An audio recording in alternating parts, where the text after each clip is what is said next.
Welcome back to Dungeons and Dragons. A crack shoots down the obelisk as a flood of magic bursts from the seam, coalescing in a single eye, and then others.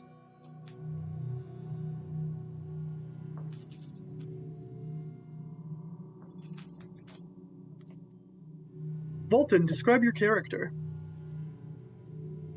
Okay. I guess Volton, Blake, describe Volton. Volton Lysarius is a large guy. He's a tall, well-built man. He is armored head to toe in brass armor. You guys probably see the art that I dropped in the general chat. His entire body is covered in bandages and robes of sort of dirty white, very tattered. Everything about him looks worn and well used, almost beat. He's probably about my height, 6'5", plus 50 pounds. You can tell dude's got the V. His lats are just everywhere. And then probably the most notable thing about him is the brass mask that covers almost his entire face. You just see his mouth and his chin beneath it. It's the only skin that you can see on him, and it looks almost decaying. They're afflicted with some terrible rot or disease. That's the only sign of any ill health. He doesn't smell like he's particularly diseased or anything. Yeah, and then I suppose he's very heavily armed. On his back is what appears to be a great sword in a large leather sheath that goes down almost to his knees. Not just a long sword, but a very thick, broad-bladed sword. He's got a massive kite shield, almost like an iron riot shield, but it tapers to a point down at the bottom, slung across his shoulder, and his right hip is a brutal-looking flail. The wooden handle at the end is a large iron cylinder with these thick, jagged hooks coming out at all different angles. On his mask, there's a single tear engraved on one eye, and he's got a wraparound rosary on his left arm. He moves slowly with purpose. He's not grace. He's very almost a plodding figure. People sort of naturally move out of his way as he walks. Yeah. Volton is not walking right now. He is sitting. Kneeling. I will add one more thing. As his breathing, the one thing that you can hear from his breathing seems almost labored, as if every breath takes effort. Almost wheezing. General greatness. As you look Not upon quite the that altar, bad, but yeah, that's the vibe. as you look upon the altar, where Father Stark is elevating the host, he speaks the words of consecration, looks up at the host, consumes it, and you see, as with every daily mass, this minuscule break in his face as he remembers that the bread he is eating is not normal bread, but is Underdark fungus bread. He's still getting used to a lot of things down here.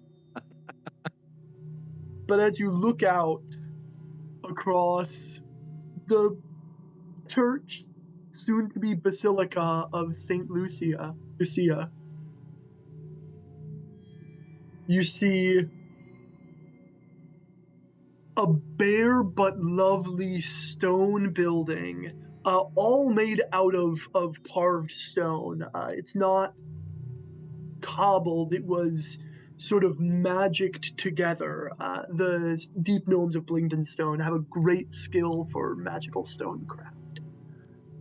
and you see the fungally lit um, stained glass, 3 windows on each side, one depicting an Old Testament figure and another uh, the the fulfillment of that image in the New Testament.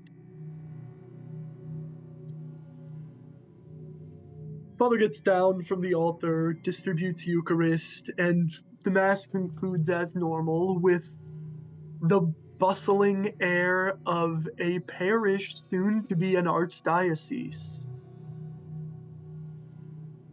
Is there anywhere you feel the need to go after Mass right away?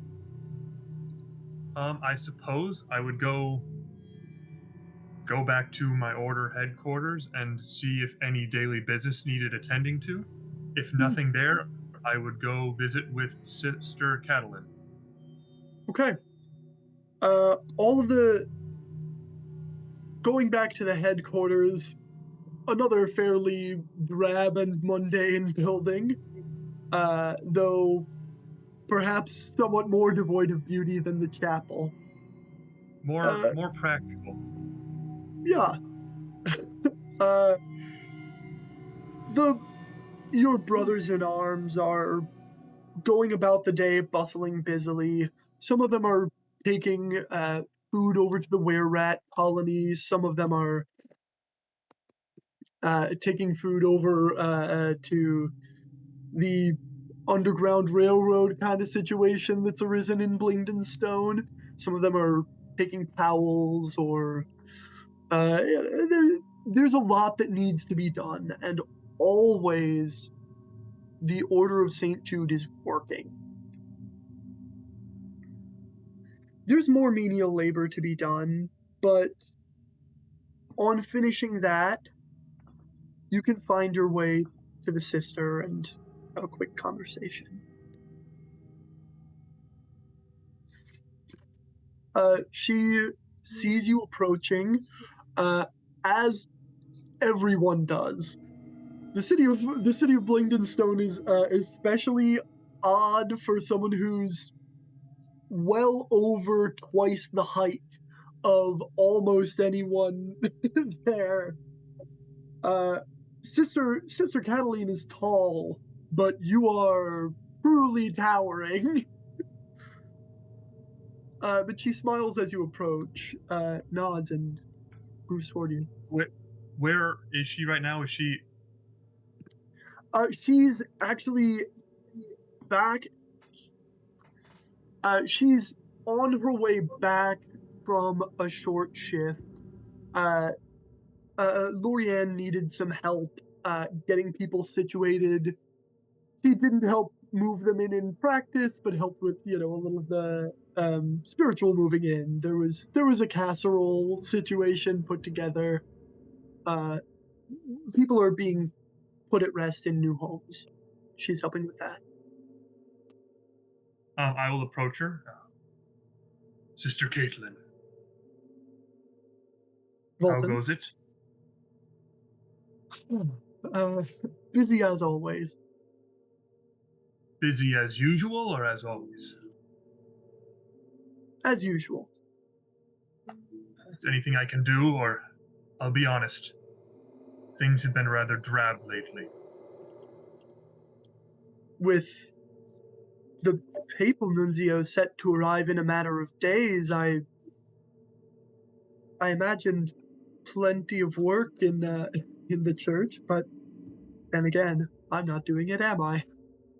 Well, it's mostly new security protocols, and the preparation that is my business, and those are rather simple.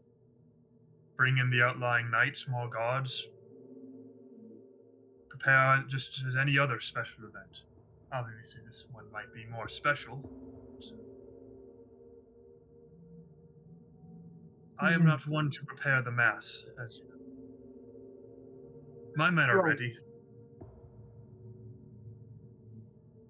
Volton, have you noticed people on edge lately? I mean, Perhaps, but it seems prudent to be on edge down here. Right. Right. Yes. No, certainly that makes sense. Why? Is there something concerning you, sister? It's I well, I fear I couldn't put words to it if I tried. After all, I am trying. Um, I'm sure it's nothing. Uh, I'm just. I'll wait until I hear what you have to say. I have nothing better to do.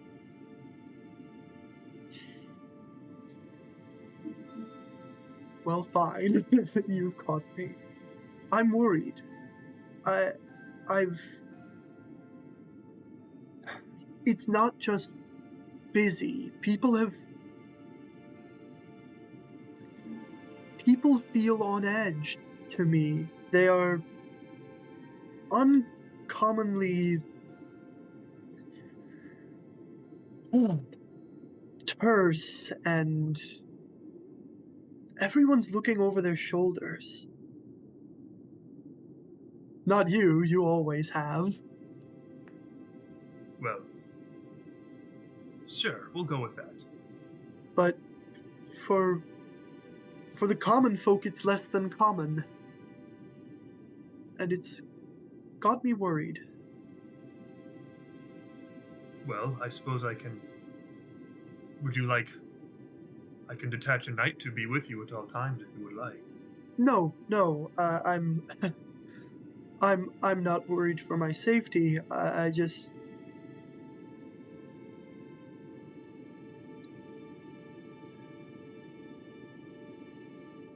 it's just a feeling, is all. Very well, we'll take it to prayer and see if anything comes out of it. Praise be to God. I'll let her get back to her duties, I guess. Peace be with you, Volton. Have a lovely day. I'll reach out and sort of grab her forearm and give it sort of a gentle, a loving, like a fatherly squeeze. And with you, and then I'll turn and walk away. Headcanon, the Underdark was settled by the church before Vatican II, or before the 20, I don't know, 2008 or something, changing all the wording. They still say and also with you. Kidding, of course. Or we just haven't heard anything new down here in 15 years. Right.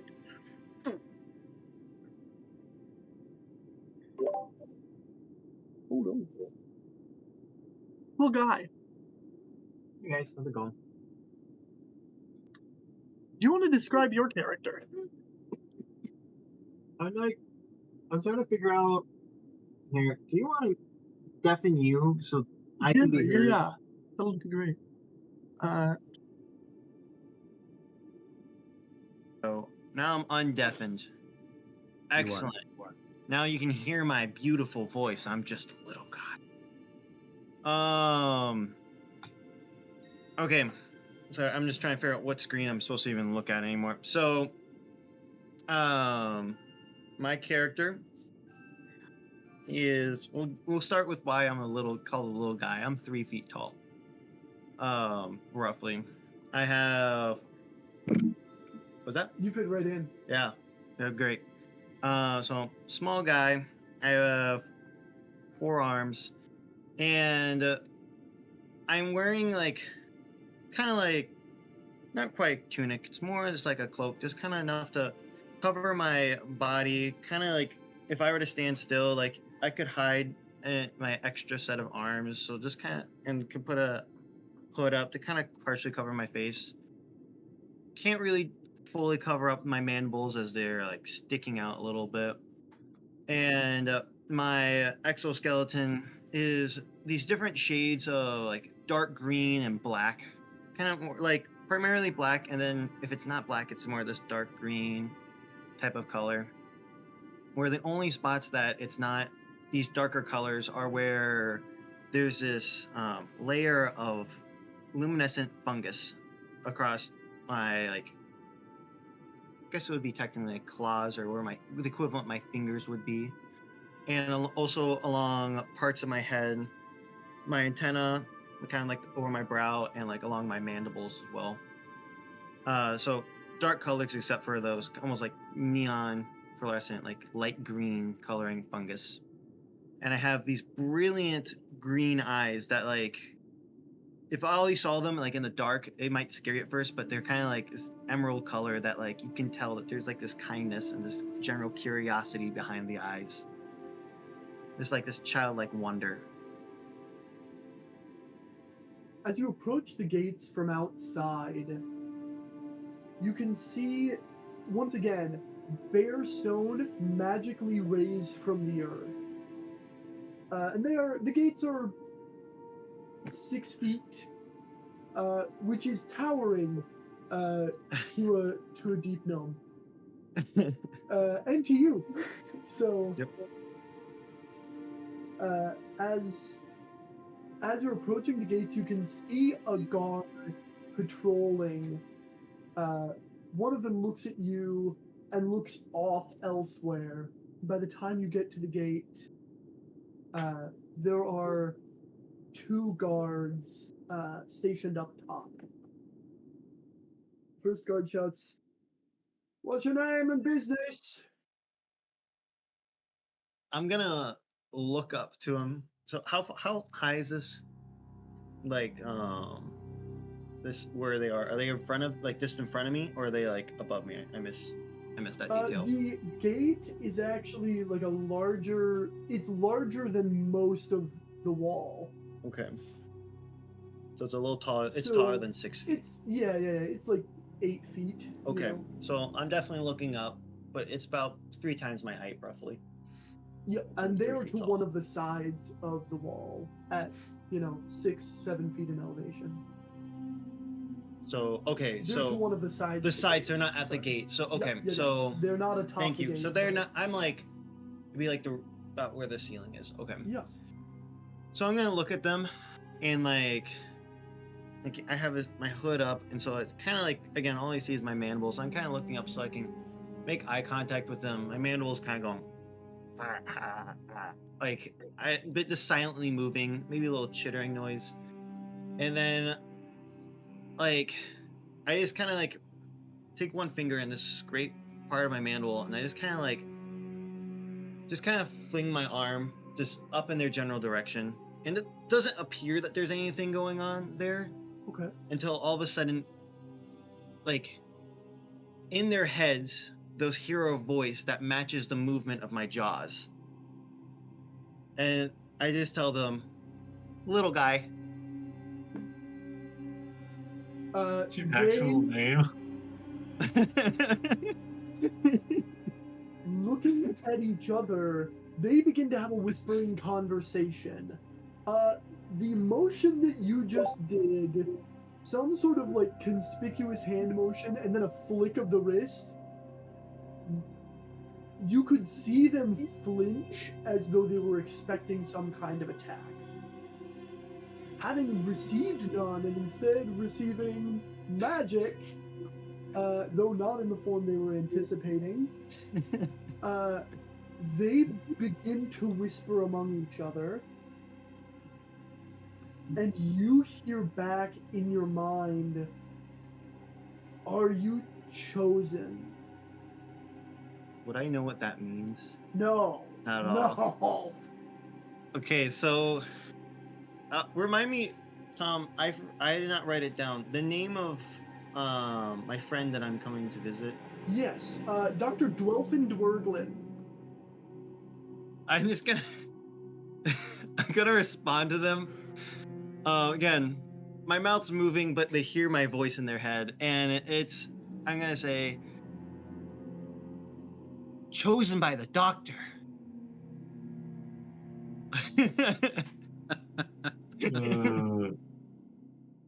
Another brief voice conversation.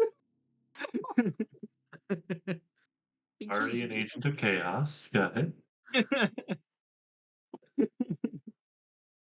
And the gates begin to sort of shutter open The gates as well are made of raw stone, and there appears to be Ooh. some kind of magical like lever that triggers the doors to open. Can you guys hear Tom very well? Well, okay. Yeah. I just want to make sure. The two guards leave the wall Okay. as the doors are opening, and by the time the doors are fully open, you can see them standing within the doors to greet you. May I enter? I kind of like turn my head to the side, like Please. out of general curiosity. Please, is you got business with the doctor, Alex? Who? But you're gonna have to say it one more time. Dwelfin Dwerglin. Dwelfin Dwervlin. That's what they hear in their head. Dwelfin. I'm gonna say it correctly. I just need practice as Owen. Oi. Right. Well, this. Oi. Well, we're very happy to have you in Blingdenstone. So, oi. Have you done, mean the doc? And one of them has walked up to you and is kind of hand on your shoulder leading you into town. Okay, I let him do that. Yeah, for sure. And I'm like also like I'm trying to like make myself more humanoid looking without having like my extra set of arms. So like I'm kind of like intentionally when I approach like have my lower set of arms like kind of more tucked in my cloak type of thing, so it don't look as weird. You can see them. I would love for you to roll an insight check at this time. Maybe Excellent. jail. First roll of the game. Come on. Let me actually see what I have for insight. Excellent. 17. Ow. Okay. Yeah. You notice them looking at. You have these huge, kind of cute, kind of creepy, bulbous bug eyes. Yes. And Yes, I do. You notice that they're spending a lot of time looking at your eyes.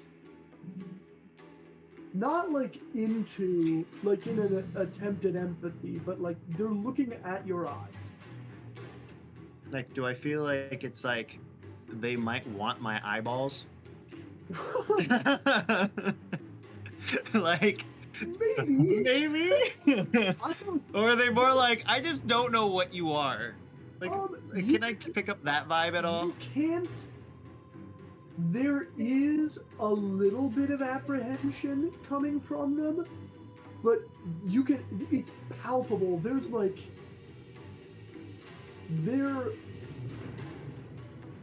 They're taking some kind of gamble on you. Okay.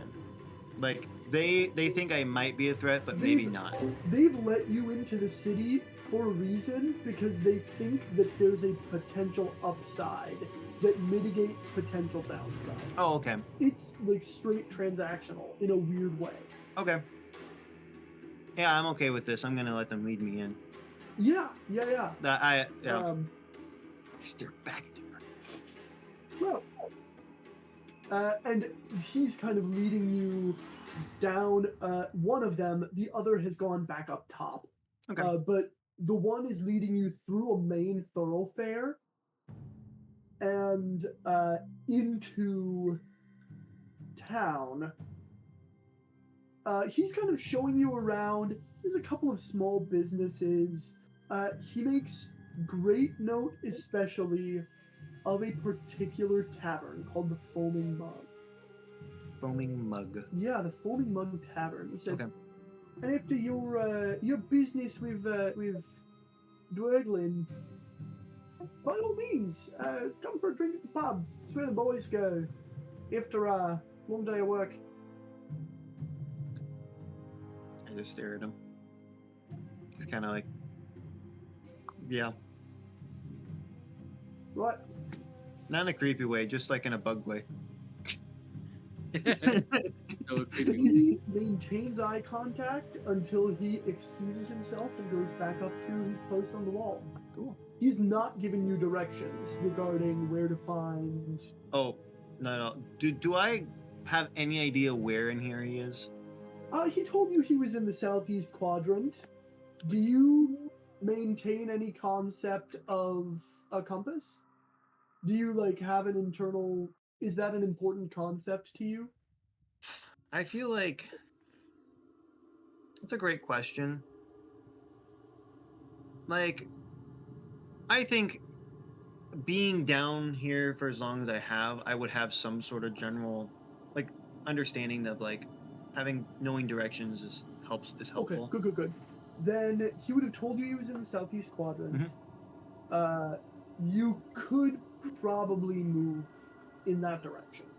Okay, so I'm gonna attempt to go that way Mhm. to try to find him Okay. in what I interpret as the southeast quadrant. As you're wandering, you get a few looks of more the kind you would expect as a bug person in a city full of like people persons. Am I about the same height as everyone? Give or take, you're actually just a little bit short. Okay. People here are like 3.5, 4 feet tall. And like, You're just a little guy. yeah, I'm just a little guy. Yeah, you are. Totally. And so it's all dwarvish people, and also like, so I'm going to try to like, as I'm walking by, I'm taking my time a little bit. Yeah. If there's like something catches my eye, like, ooh, shiny, not necessarily shiny, but if there's something that seems Yeah. interesting, like, oh, that looks like might be very interesting food, or like I've never seen that weapon, I'm gonna keep moving along. Yeah. Once in a while, Like, kind of look at it. while the majority of the people in this town are deep gnomes, you can see a lot of outliers to that rule. There are ample larger races, most especially humans, elves, you know, Mm-hmm. the peoples that occupy the above world. Mm-hmm. You can see among them a great deal of, you know, food and culture and artwork and iconography that is weird. So Well, that is from the above world, right? This yeah, would stuff all that I be- probably wouldn't really see on a daily basis, if not ever. It's probably a lot of new cultural stuff. Moreover, some of it seems strictly non-utilitarian, which is crazy. Got it. Like, there's creative, like, there's things that's like, this doesn't seem to have a purpose. Yeah, But like, you people do that. You pass one of the buildings, and in the windows are like glowing glass murals with like colored glass. I kind of stop and I look at that. And like, is it like super high up, or is it like kind of my height? So yeah, it's like there's at starting like just at like where your like starting chin height of you is a pretty sizable stained glass depiction of what appears to be a human man holding a pomegranate, standing under a tree. And obviously, I highly doubt that you would have any concept of what a pomegranate is. Yeah, it looks like a ball. Right. Maybe I would recognize it's a fruit. And yeah, it's some kind of it probably is some kind of fruit, and the juice is red. And there is some of the juice like on his lip. Mm-hmm. Next to it is an equally large mural of there's like a man in the background, and like an old dude and his teenage son, and it's a ram caught in a thicket.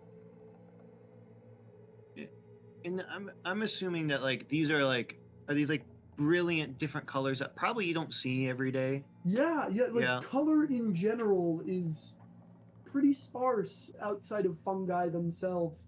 Yeah, so I think while I'm like there, I'm gonna like get really close to it. I'm gonna look at it, kind of study it, kind of run my fingers like gently across the colored glass. And as I do so, I like focus on changing the color of my like exoskeleton to match those colors, to memorize what those colors look like, and then like go back to what I normally do. Just kind of like trying to remember these colors, that remember that this exists. Mhm. And then keep moving along, Okay. occasionally stopping at something that looks interesting. I think right now, because I saw that glass, if there's more colors, because that there's not usually there, I would stop at that, try to like memorize what those are. There is a third stained glass window Mhm. that depicts a middle-aged man raising a bronze serpent on a stick. Serpents would actually be quite familiar to you, Ye- counter to almost everything else Oh, about any of perfect, these lovely. pictures. And then so I kind of meander my way. If it would take, Yeah. no matter how long it would take me to get to a destination or whatever would Yeah. stop me, like I would probably be like, Okay. I'd probably take an extra hour just because of how much I'm stopping and looking at this, like all Yeah. this new cultural relevance. Yeah. Stuff. The last thing I'll give you is, well, two things. One, perhaps the most striking thing about these images is that the background is not gray or is not dark, but is blue. Ooh. Yeah. The sky is a something that almost tickles a memory, but you can't quite place it. Me. And the last thing is, as you walk back from your inspection of these beautiful images, a tall person in a golden mask strides by, gives you a little quizzical look, and then continues. Okay. All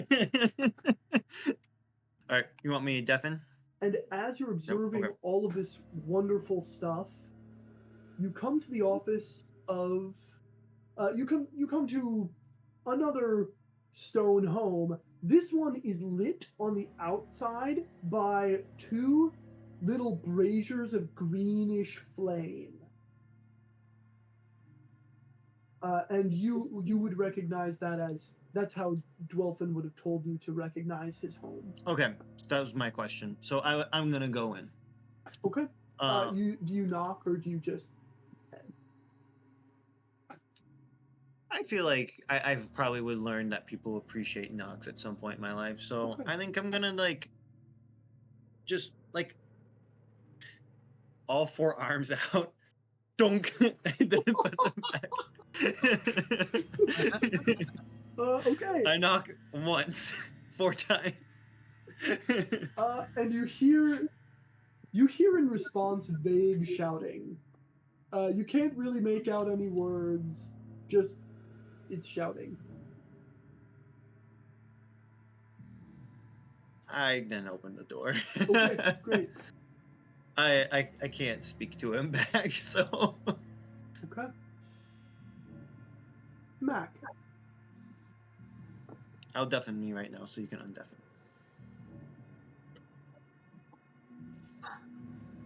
As you approach the gates, you see something reasonably similar.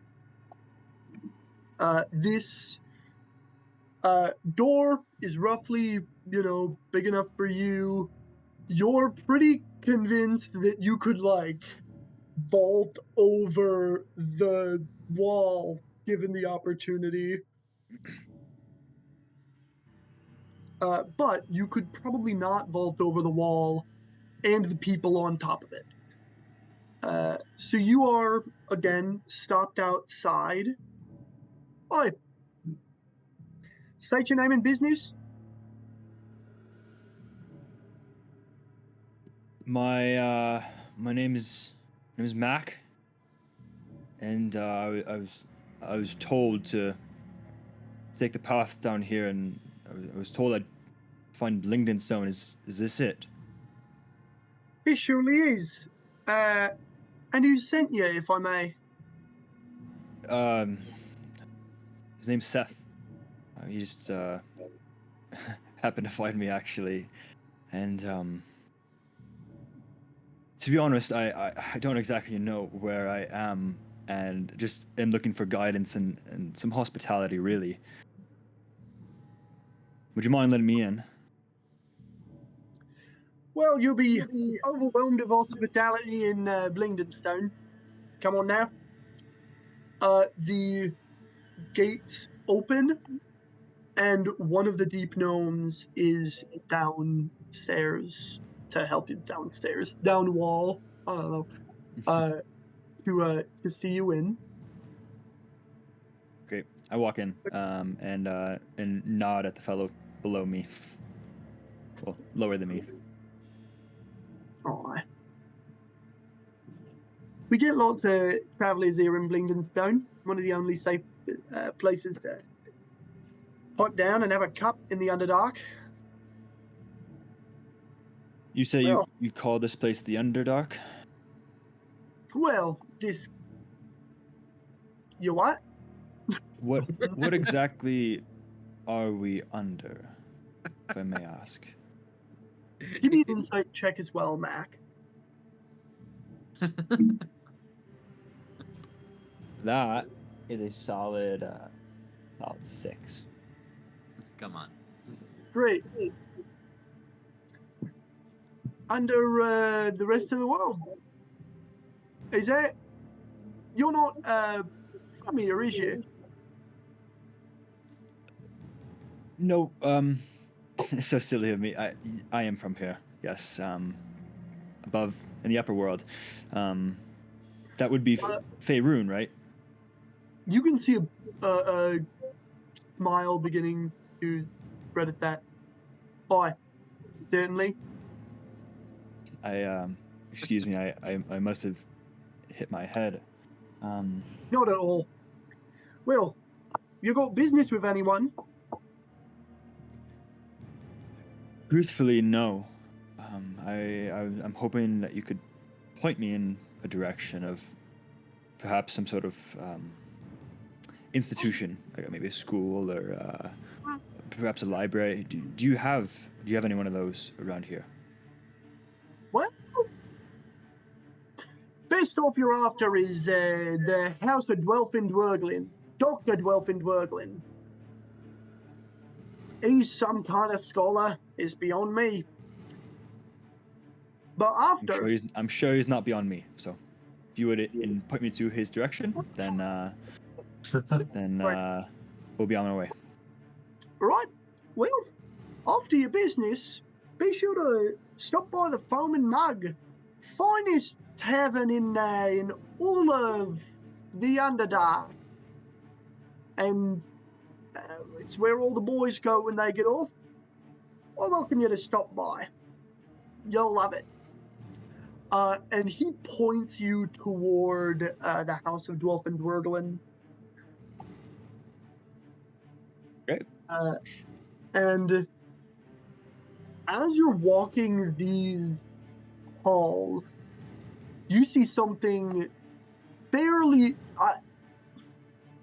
it is challenging to keep the names straight in your mind, because this whole place has looked exactly like the Khyber that you were told about in children's stories. As you continue, though, there is more biodiversity than you expect among, like, the species of persons you're interacting with. There's also a lot of fungus, like a lot of fungus, producing borderline spell effects. All of the lighting is pretty much produced by fungi. It's fungus all the time. Lighting and food and even some of the building material. Okay. I actually want to stop by maybe a batch of this fungus, and I would like to take out my spell book and sort of sift through the pages just a little bit, and as I do that, I would like to just sit there and sort of just begin to draw an image of the mushrooms, and just even like take like a little sample of it, and sit there for like 10 minutes as I ritually cast detect magic, and I would like to know a little bit more about these sort of magical arcane energies that are coming from these fungi specifically. Okay, absolutely. As you take the time casting detect magic, a perfect handsome stranger sitting in the middle of a walkway, with his book out, kind of scribbling. You get a few odd looks, but no one who's willing to, do anything about it. Uh, you're able to cast it just fine and don't detect a signature of magic on these fungi. They are just fungus. I sit in the street, sort of just scratching my head a little bit, and I say, "Why does this not compute? Why is there no magic?" Roll Uh, me, I'll say a nature check. Nature check would be a dirty 20. Beautiful. Yeah. So you would be familiar at least with the concept of bioluminescence. This Hmm. is you could explain this away as some kind of alchemy. It's not magical necessarily, but it's close. Okay. As soon as I realize that it's pure nature and not magical, I pack up my backpack and put my book away. Um, by the way, would you like me to describe how my character looks? I would love for that to happen. Great. So Mac stands about 5'10", 5'11", not overly tall, but average male size for a human. He's Caucasian. He's got this medium long blonde hair that has sort of as a middle part.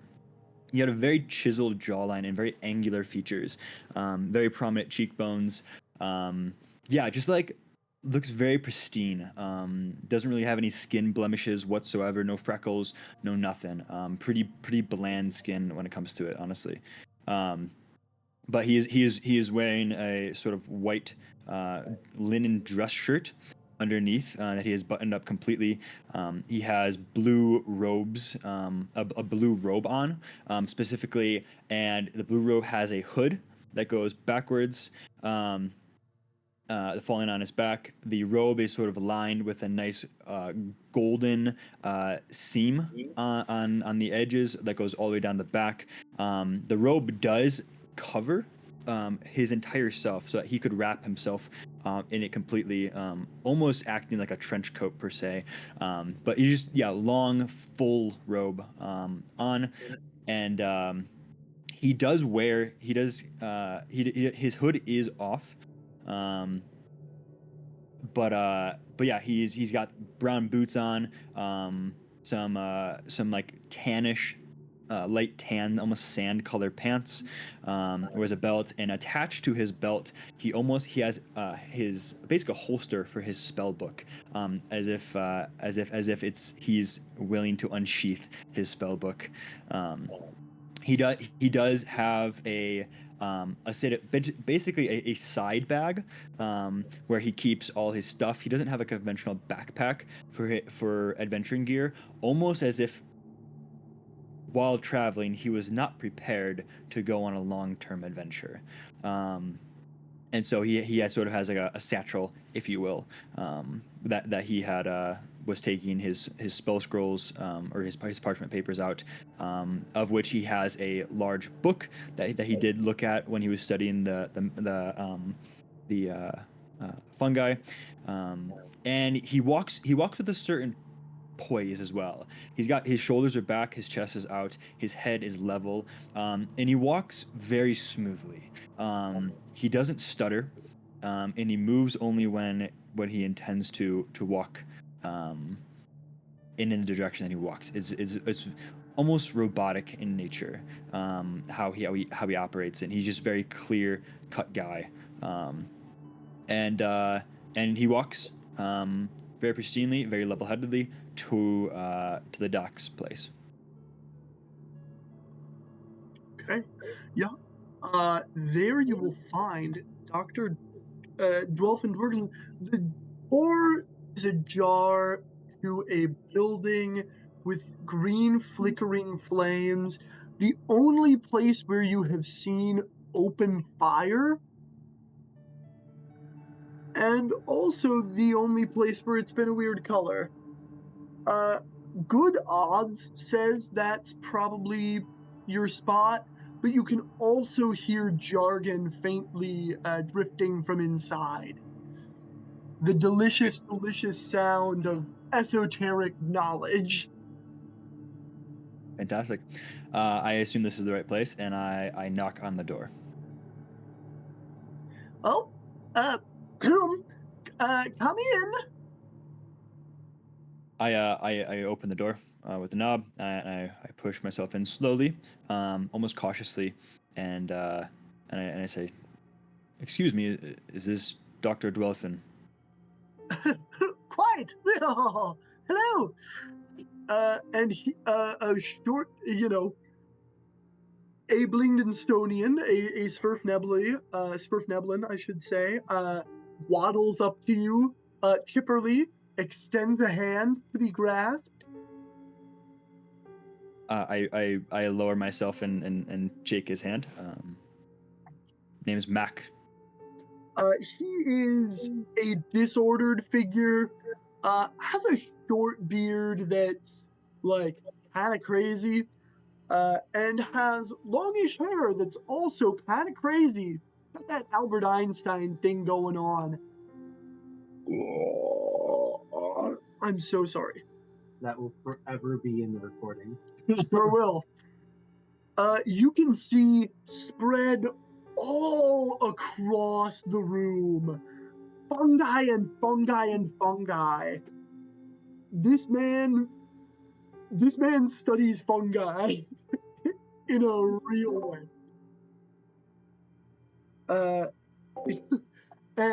And whose acquaintance do I have the pleasure of making this fine evening? My name is Mac. You don't happen to know Professor Uli, do you? I fear not. If they have dabblings in the arcane, I fear that is not quite my area of expertise. I notice the spell book on your hip. It is not my field, I fear.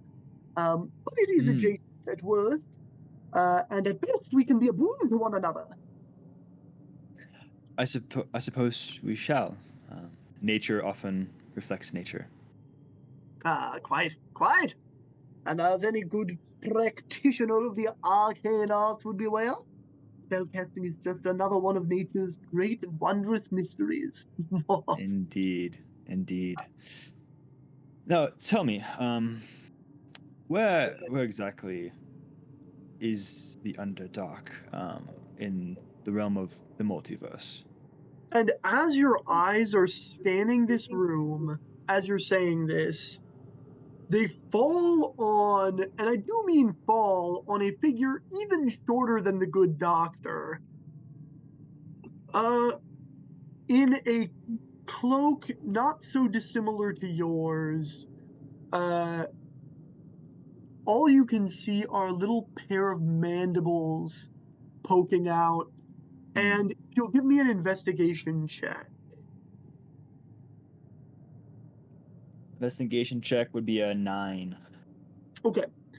You can just see a little pair of mandibles poking out. Great. I do a double take at him, and I sort of just nod. This truly is a remarkable place.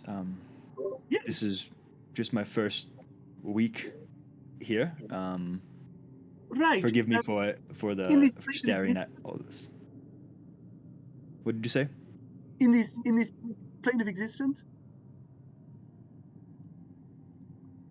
I assume I'm in the same plane. All As right. I'm from Faerun, but Right. Well, if you the Underdark, well, it's all a right. different plane. No, not at all. Right. Well, the Underdark is a space below the surface of Faerun. Think of it as a sort Makes of sense. subcontinent which underlies the larger. Fascinating. For example, somewhere between. We're about 25 kilometers south of Yartar at this time. Yartar. Yes, I recall Seth talking about Yartar. I'm familiar with Yartar a little bit. I'm come from the Silver Moon Conclave, as that's not super far from Yartar. Now, you see him pull his book out, not a spell book, but his normal book, and he begins to write as the doc is sort of talking about Yartar and sort of like the details of the Underdark and everything that he's describing, as if he's taking notes almost. So you've absolutely never heard of the Underdark? You're incorrect. Incorrect. I have heard of the Underdark, and in fact, I'm just not super familiar with it. It's not my realm of study per se. I studied arcane, but as far as the history and the makings up of the Underdark, it's relatively new to me. I don't get out much. Right. Well, some things you will need to know. The city you are presently occupying is called Blingdenstone.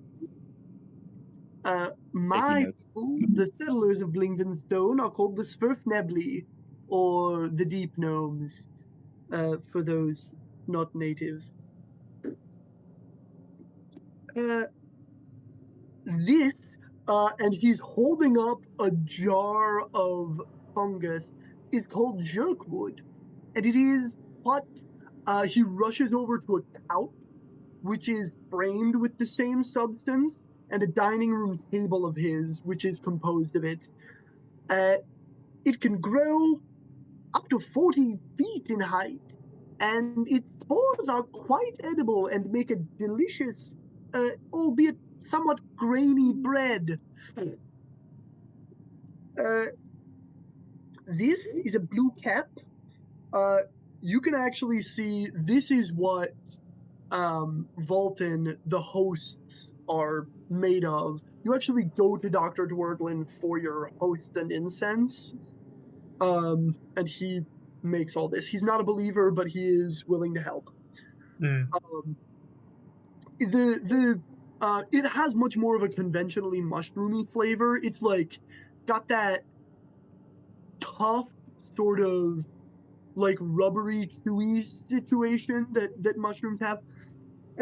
Also quite edible, but more often grown as a sort of almost as a flower in a garden. Yes, as something beautiful, a little trinket, if you will. And what was that called again? Blue cap. Blue cap.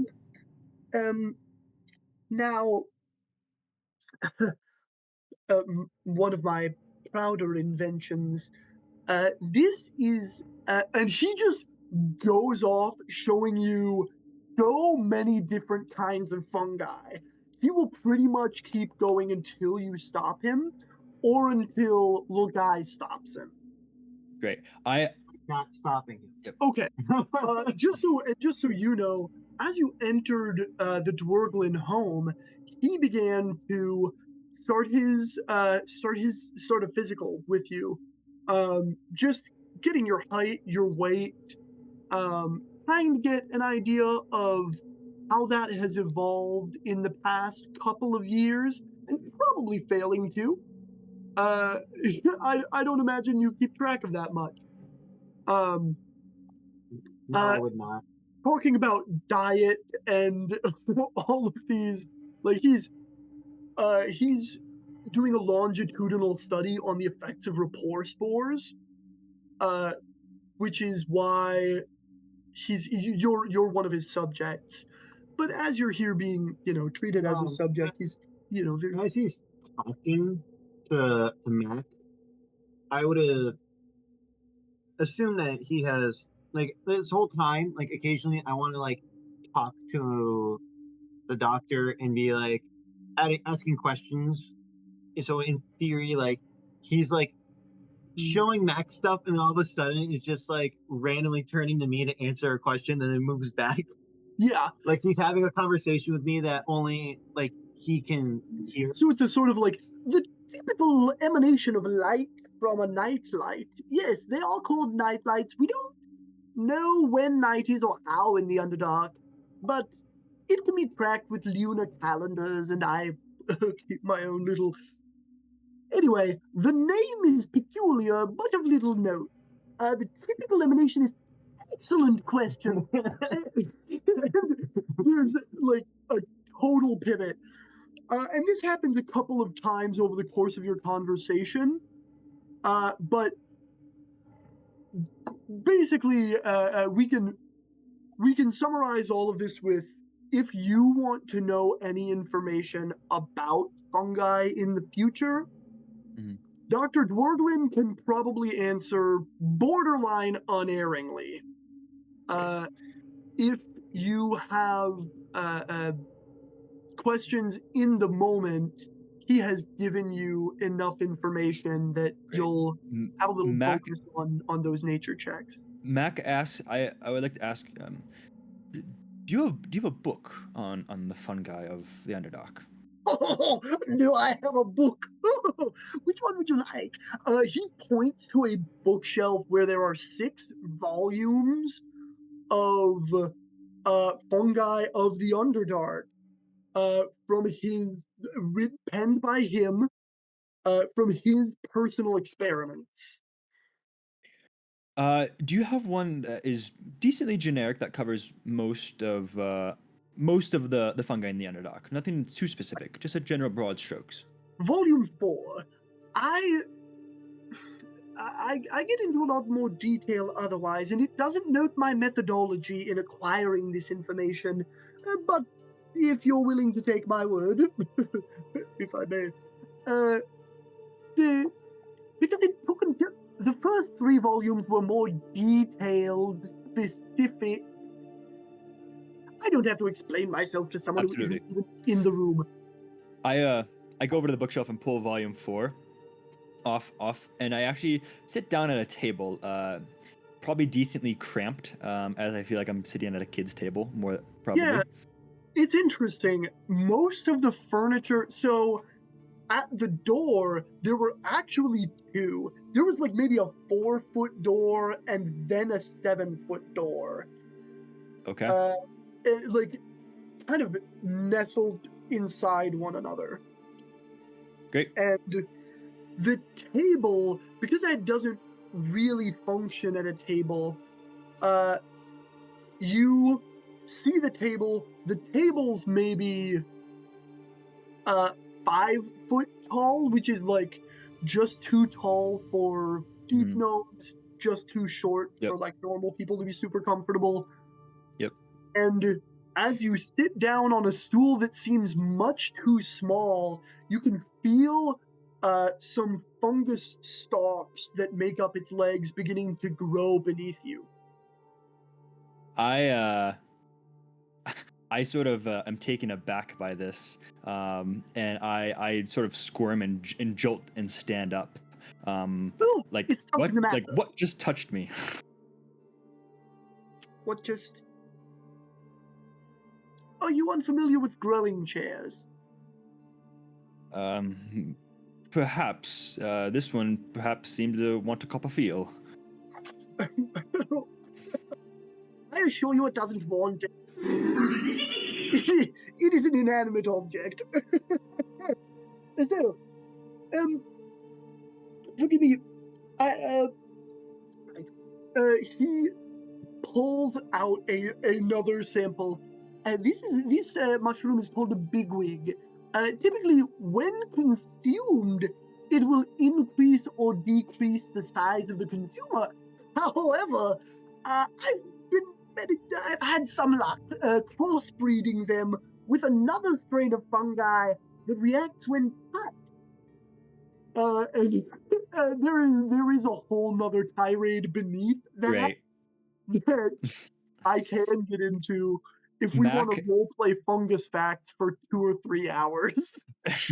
Mac, Mac, Watch your mouth. Mac cautiously sits down on the chair and sort of just like experiences the growth of the chair and it growing. As he's puts the volume down on the table. He pulls out some of his parchment paper, his ink, his pen, and as he's in the middle of doing this, an alarm goes off from his satchel. He pulls out like this little clockwork device,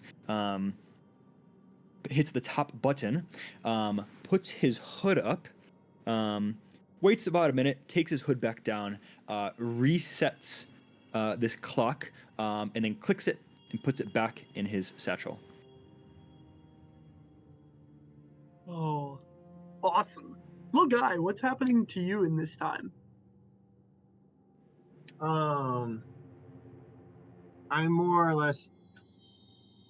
I'm kind of just observing what's happening, like occasionally chiming in through the doctor's mind, and just being like, what Mac just did. I'm gonna like ask the doctor, like, what did he just do? Like, what was that? Once again, sharp cuts away from the conversation with you to answer a question that you did not hear voiced verbally. Okay. Assuming you're not going to share your rapport Not scores with right now. No, Okay. I'm kind of more enjoying this right now.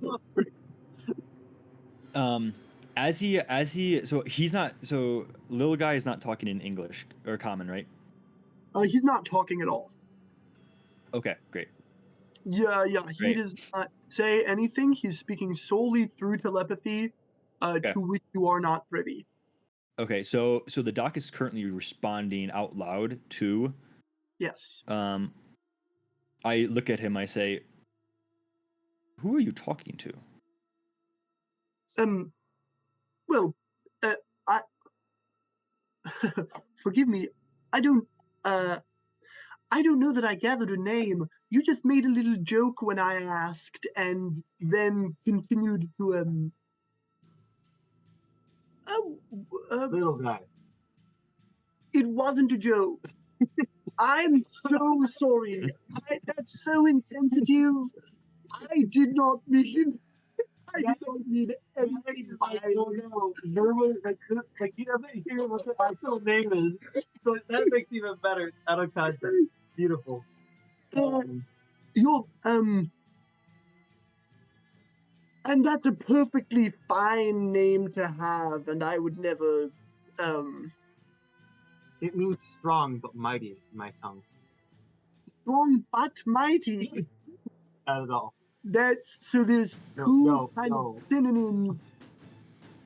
That was a joke. I thought you wanted me to tell you a joke.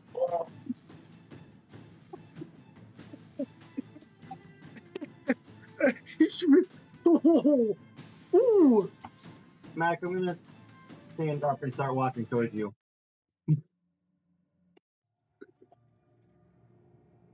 Mute you. Can you mute yourself for a second?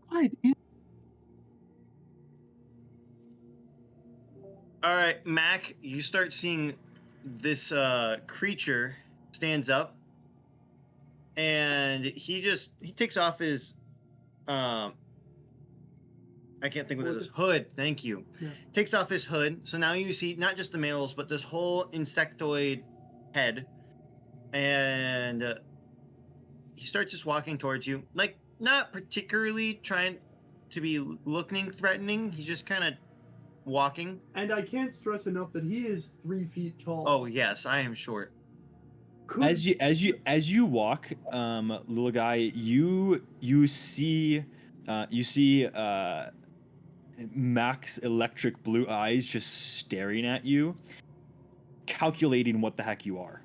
And I look back with deep emerald green eyes as I take my hand and across my mandible, and I kind of just raise it towards you, and then just all of a sudden just flick my wrist, and then next thing you know, you can in your head you hear, like, you see my mandibles move to match with the voices in your head, and it says hello. Mac, you know Yes. you're a darn thing. Okay, Ooh, I like this. cool. I just stare at you. I think I actually, would I know? I probably wouldn't, would I?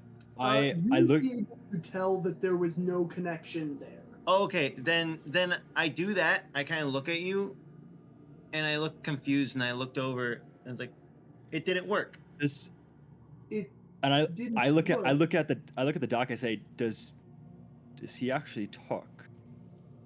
Quite. He speaks through a. Are you familiar with the Myconids? Not one bit. With the Underdark and all, I suppose. The Myconids are a race of fungus folk. Intelligent and all. They communicate via what are called rapport spores. Such spores are designed to be, breathed in. It appears you haven't breathed them in, which is perfectly acceptable if that's your choice. But will make communication rather difficult. Communication will not be that important with him then. Dang. Quite. Hot Carl. Certainly. Wow. I am sorry, little one. Little man, sorry. Little guy. Excuse me. Perhaps we find another form of communication.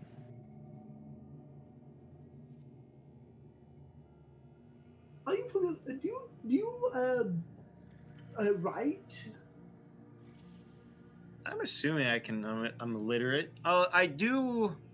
I want to double check here. I don't know if I know. Assuming I know common, I do know common. So I could write. I turn a piece of paper and give you my pen and ink. I will write in I will write first in common and then in Sylvan. Can you read this? You got the backhand. Dude, I got like 2 fingers, okay? Like I gotta like use a fist to like use this quill. Yes, I can read the top line. If you give me enough time, I can also read the bottom line. It looks to be Sylvan in language, at least in the script. I'll write in common. Yes, it is Sylvan. Sorry, I only know these languages. Otherwise, the only way I can talk is through the spores. And if I may, I feel it would take some time to learn Sylvan. It's one of the more complex languages with though I can't recommend it enough, a beautiful culture of poetry. Correct. Sylvan is one of the more beautiful and more eloquent languages. Through magic, I can comprehend most any language actually. Where would you find native Sylvan speakers? Do you know? The elves I know to be they would speak it. Possibly some nature spirits might also from my knowledge. That's where you would find it mostly. Perhaps maybe some fairies in the forest or some sprites. At least that's where they speak it. In near Silvery Moon. Yep. Right. So sorry for such an unprompted aside. And as okay, gotcha. Sorry, I had a couple things cut out, so I wanted to. I'm gonna undeafen quick.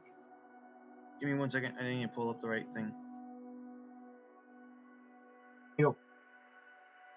Hello, Stelos. Tyler. Chaos, yes. Okay. You approach the gates as well. The third traveler in a long day of travelers. And as you approach, you can. It's palpable. Something with the guard is just a little bit hostile. Boy, start your name and business.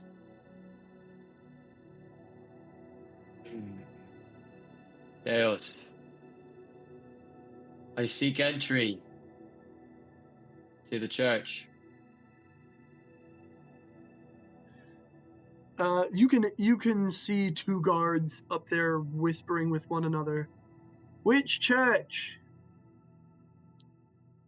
The Catholic one. They a little bit didn't like that answer, but frown They'd like any answer from me. and pull the gate. And as it opens creakily, one of the deep gnomes is down there to greet you and see you into the city. Ayashi said? What was that? You said, Tayos? Yeah, good enough. Right? Good enough for me too. So,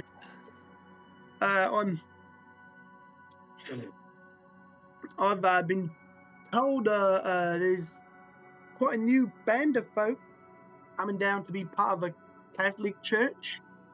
Some about I shouldn't say that. I must have heard them wrong. A people nuisance. Something like that, yeah, you'd be correct. There's something like that coming. Right. Well, anyhow, he's making small talk, and he doesn't seem. He's perturbed by you for sure, and he's looking you up and down a little bit. You can tell for weaponry. What's he gonna find? Describe your character, if I may. I was gonna say, he doesn't have to look very far. I have a glaive strapped to my back. It's not hidden. I don't hide it at all. The top is very much like the picture that I sent. Simply a strap, kind of like a bit warmer cloak. But then his whole chest is shown. He's rather built for a drow, has long flowing white hair. And he says, "Listen, what is your name, gnome?" Oh, Well, I suppose it's Bartleby. About to be. Hmm. You don't have to like me. I know you don't like me. But the people that you don't like, I don't happen to be quite fond of either. I pose no threat to you or to anyone here, so long as they pose no threat to me. Do we have ourselves understood? You can see him put off a little bit by your directness. Like, you very explicitly said the quiet part out loud about the whole racism thing. Kind of like, yeah. Yeah, that'll do fine. Perfect. Well, if you're ever getting thirsty, the foaming mug is the bar you'd want to go to. It's where all the boys go when they get off the clock, and for good reason. Finest mugs of ale and mead in Lingdenstone. Thank you, Battersby. May you point me in the direction of the church, please? Right. And he does. Thank you. Yeah, and Theos would just thank him. He'd walk through. He'd basically follow the directions to find the church. Okay. Yeah. He's when you see the church, it's not grand. Certainly nothing even compared to the decadence of the churches of Lolth. It is truly a little shadow of a thing. But there's a real sincerity to the building that is humbly lovely. As you enter its doors, you can see on the two sides a stained glass lit on the inside by a panel of fungi that separates two identical stained glass windows. There's on the left is Old Testament covenants, and on the right, how they're fulfilled in the New. It's Adam eating the fruit and the agony in the garden. It's the ram caught in the thicket and Jesus being crowned with thorns, and it's the snake being the bronze serpent being lifted up and Jesus being crucified. It's so it's there aren't very many pews. Guess is max capacity for this building is like, if everyone was standing, it could fit like 600, which is a lot, but not a lot. So yeah, the altar, it has kind of a high altar that has images of Jesus flanked by his mother and father. It's not like a very nice high altar, but it is a high altar. And you can hear some amount of kind of bustling in the sacristy. Make my way there then. You see a man who looks like he's trying to hold in a little bit of frustration. He's getting out of his vestments and is in his clerics. Appears to be obviously the resident priest, who is clearly not from the Underdark. He is a human male. Father? Oh, okay. Hello. Hello. Forgive me, I'm still learning the faces. It's all right. I'm a face from here. Right. Would you be And, able to tell me? Oops, sorry, go ahead, Father. I didn't mean to. No, I mean, you are? Theos. Oh, well, right. I'm Father Stark. Okay. Nice to meet you. And likewise. Could you tell me when the Archbishop will be here? Well, he'll be here when I suppose Mass concludes the Sunday after this one. And I will be him. Okay. Well, Father, are you aware? What is the town with the dwarves that I've been in? Gracklestew. Gracklestew, thank you. Father, are you aware of the situation in Gracklestew? I'm becoming aware. It's a lot of news early on, but I'm cognizant of work to be done. Well, I'm from there. Been there, helping the people the best that I can. However, it has grown to become more than is capable with just myself. And I have begun to question the path forward. Before we continue, I should probably ask for the seal of confession. Come, son.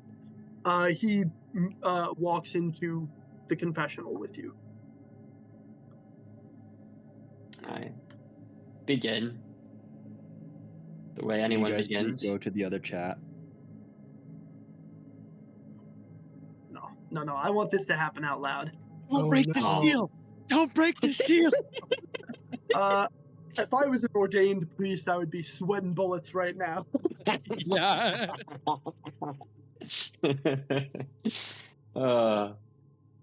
Bless me, Father, for I've sinned. I have killed 32 dwarves since my last confession.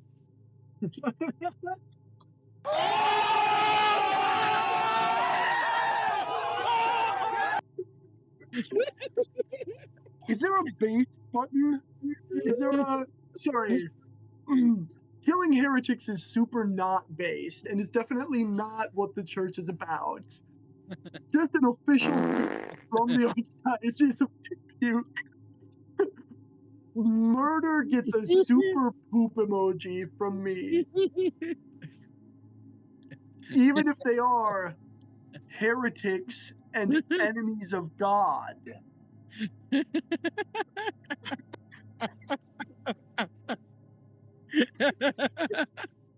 made a few additions to the soundboard. Hope you don't mind. Dude, they're so good. Oh, actually, that's the other Abrahamic religion. So anyway, I've been listening to far too much Powerwolf, or maybe not enough. It's so good. I can't. Oh, gosh. The way it's just like the slightest bit echoey, too. Mm-hmm. Huh. Yeah, he said it very, very simply and a matter of fact. Like, this is the fact of the matter. And Father, I am not sure what more I can do besides continuing this path to help free these dwarves from the persecution that they face. But I know not if it is where God wants me to be.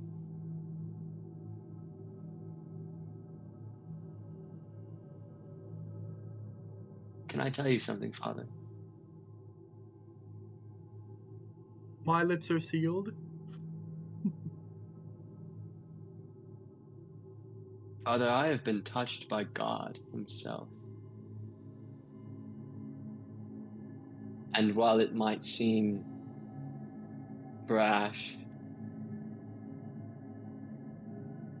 I know it to be true.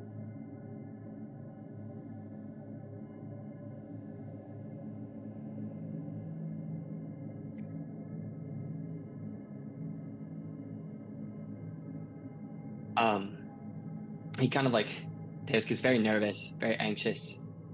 He's like, breathing quickens.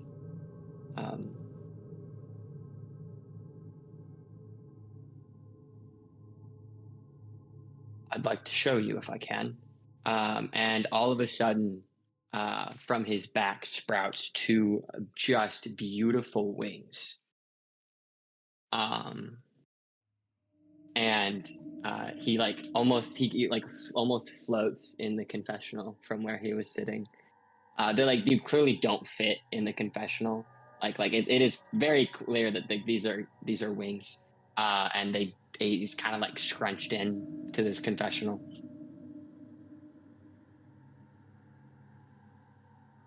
So I know that I have a purpose, but I know not where God directs me. And I seek guidance. And he like puts the wings back.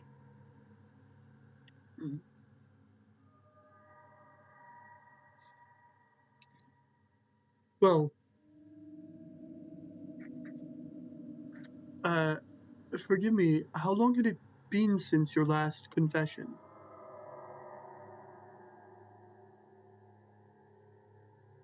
Weak.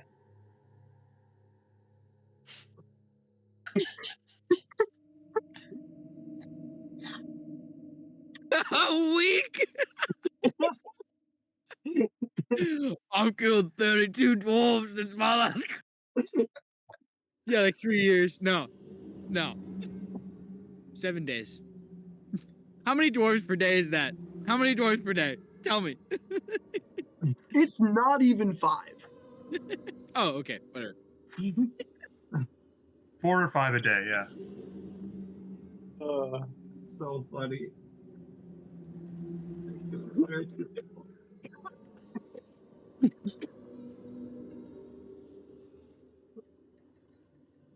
I'm laughing. It's making them better. Jane, whenever he sees a dwarf, he's just like,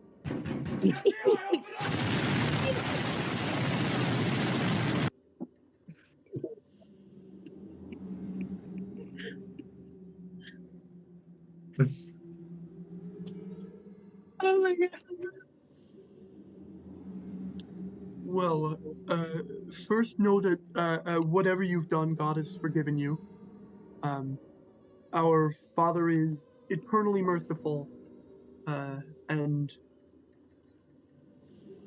always ready to return those who lose their way to the path.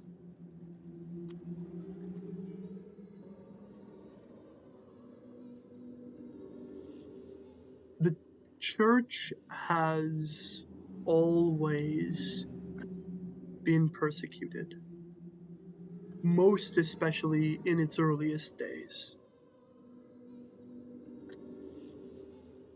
And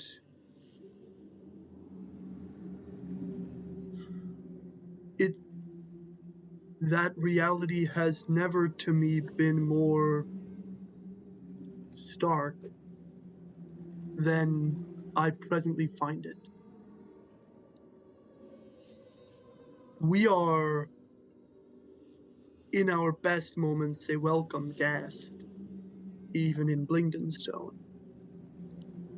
And people are charitable here, if not always kind.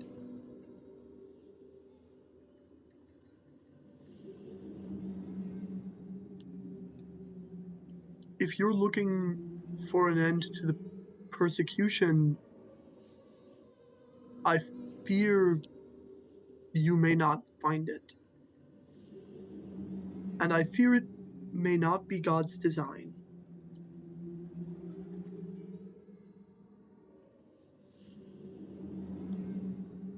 But if you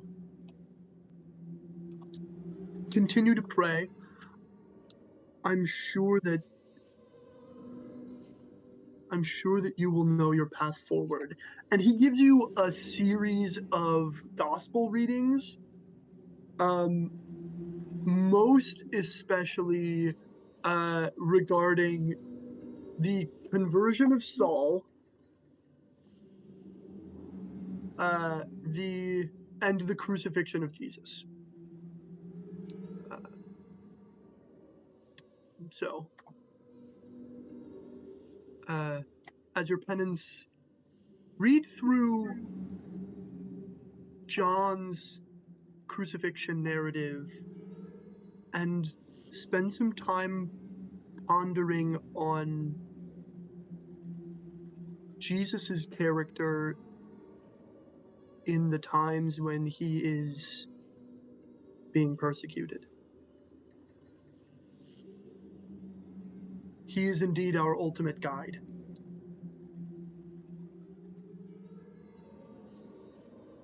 Thank you, Father. I'll finish the confession. Yep. The normal way. We leave. I'll go to the pew. No, say the act of contrition. Role play.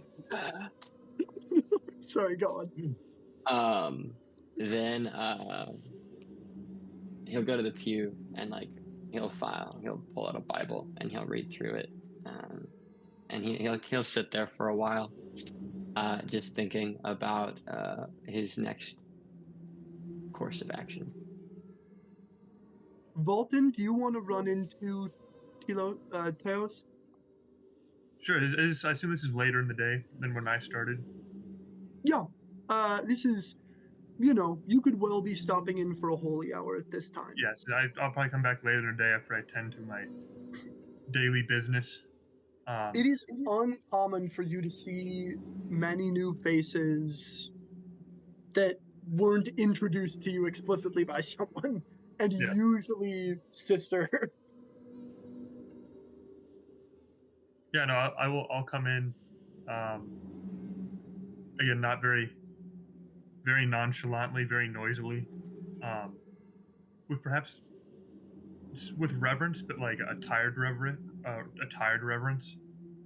Sort of go in, kneel down. I suppose I'll probably sit pretty close to. It's not a huge church. I'll go up to the front row, and sit maybe 2 or 3 rows in front of Teos, and pull out my Bible, which, if you are observant enough, you'll notice there's actually no written words in it. It's all just a collection of tiny raised dots. And I run my fingers over the pages as I read.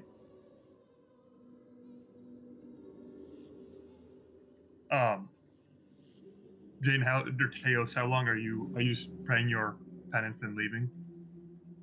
No, he just kind of sits there. He observes you. He takes you in, but he also just he feels that he has no course of action. He has yet to hear God direct him in any direction, so he is simply waiting until he feels he has a course of action, a movement to follow. After a while in prayer, I will actually go find Father Stark. Assuming he's still in the church, I'll go and find him, and just in the back church, like, who is the drow?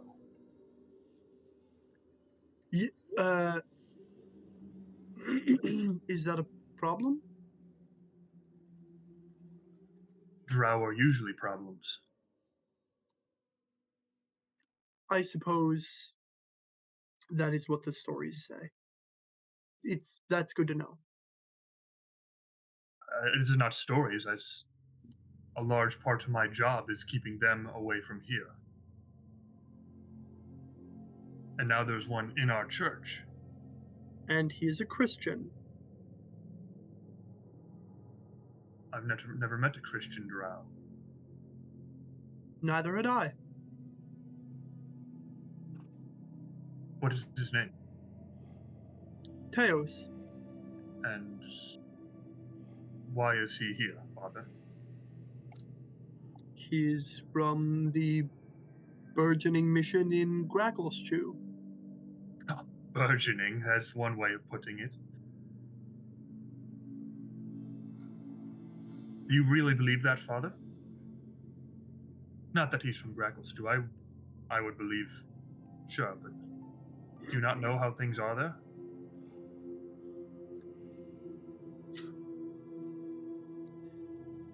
Certainly they're bad, but they've always been bad. Yes. Especially in the early days. As you and I both know. I will speak to Teos when he is done praying. I will wait outside. Till then, is there anything I can do for you, Father? Put Teos to work. He is strong and in need of mission. And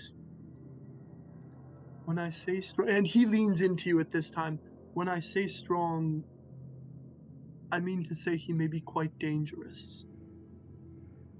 I can use dangerous men. You'll see that again, the only part of my face you can see that turn into a slight smirk.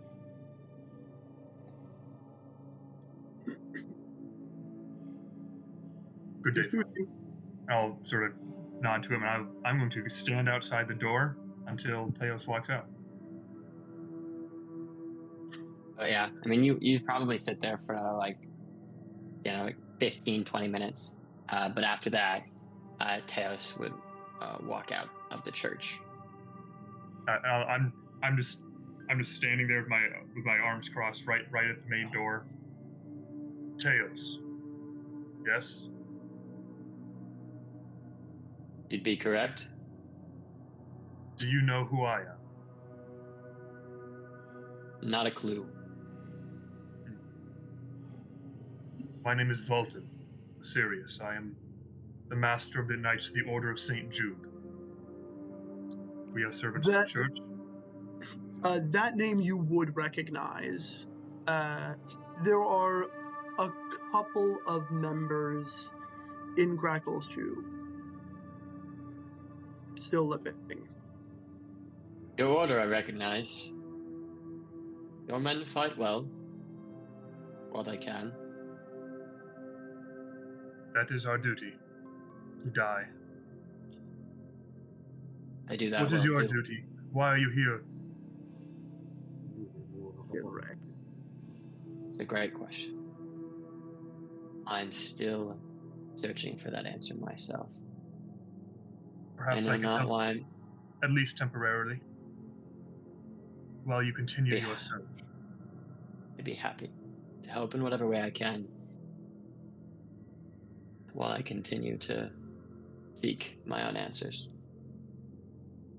Very well. As you likely know, being a member of the church, the Pope is coming, I believe, in 2 weeks. This will be an archdiocese, Father Stark. I see you've met him. Will be our bishop. Same time, I hear rumblings of discontent, of danger in the streets, and from many people I know.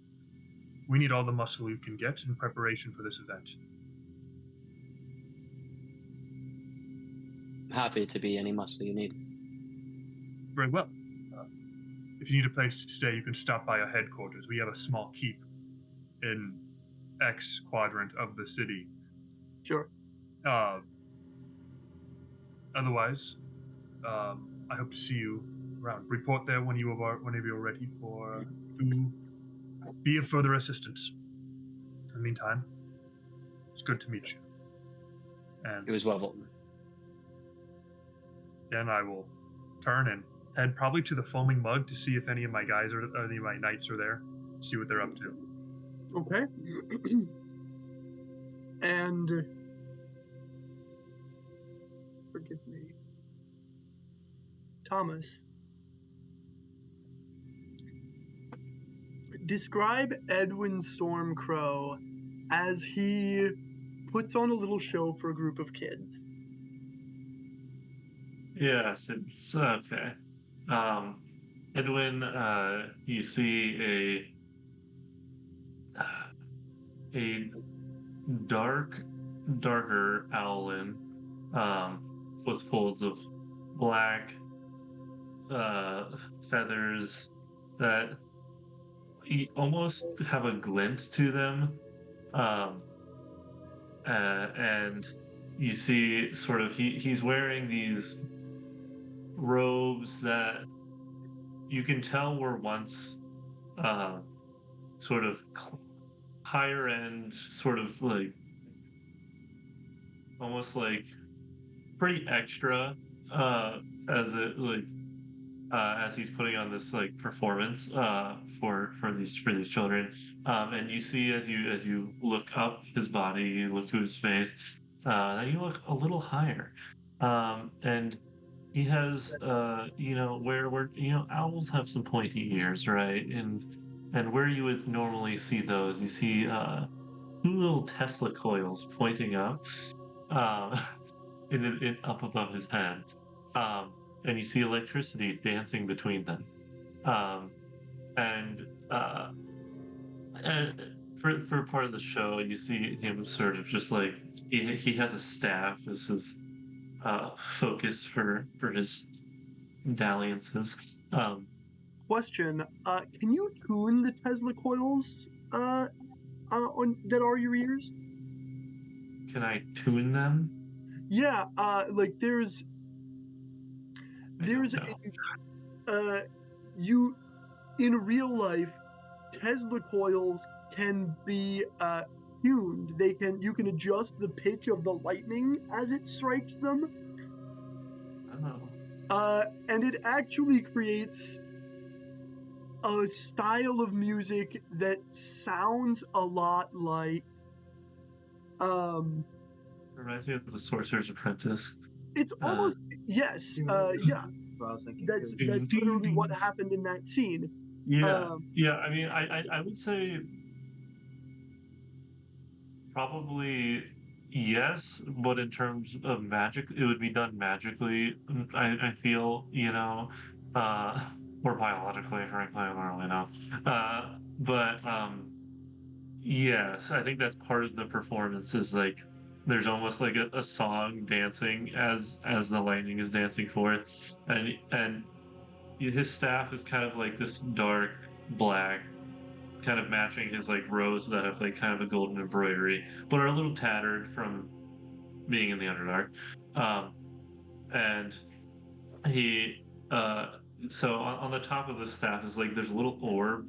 How I'm envisioning it is it's kind of like in Star Wars Episode One, how the Gungans have those little energy orbs.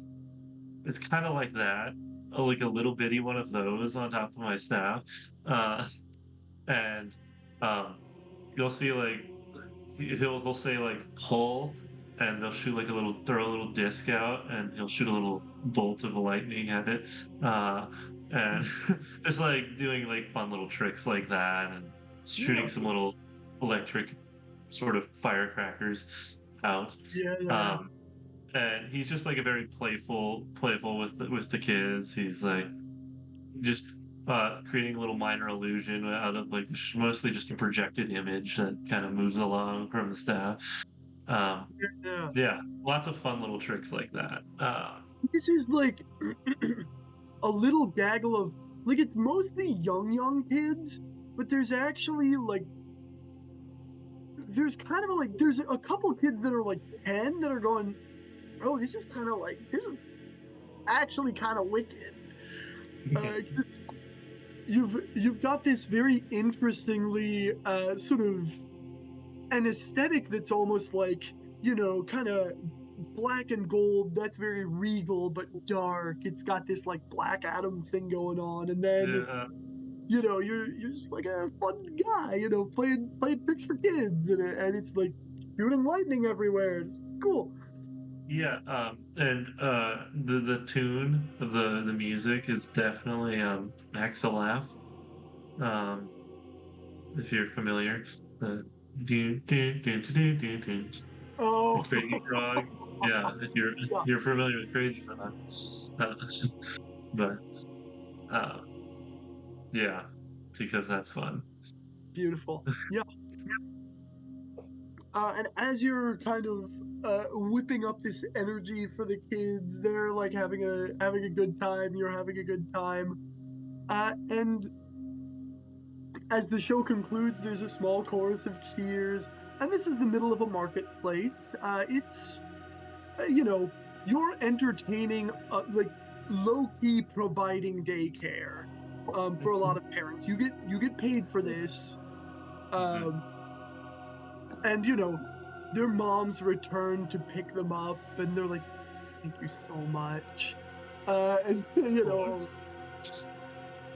uh, and you notice there's a young woman who stops in and watches your show every once in a while, and just and it doesn't seem to have any like a kid around, is just watching the show because she enjoys it, uh and she approaches you smiling and says,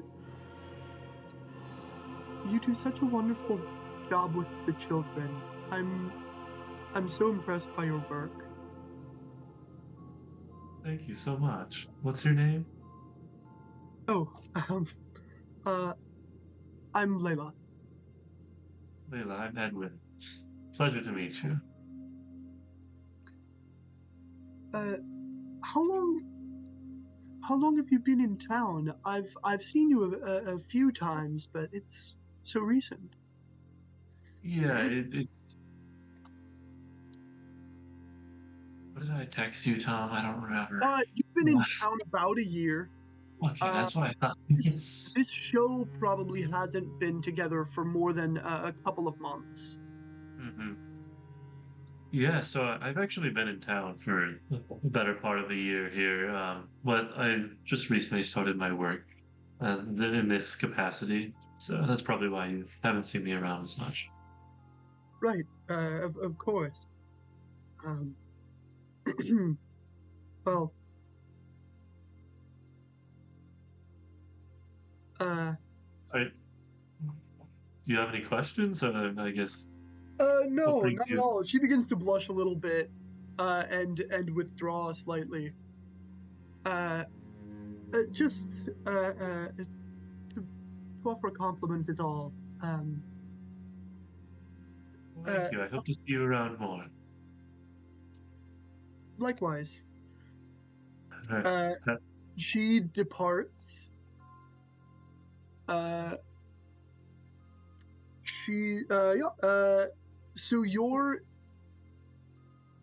in the market. People are picking up their kids. Uh, is is there anything that you need to do today?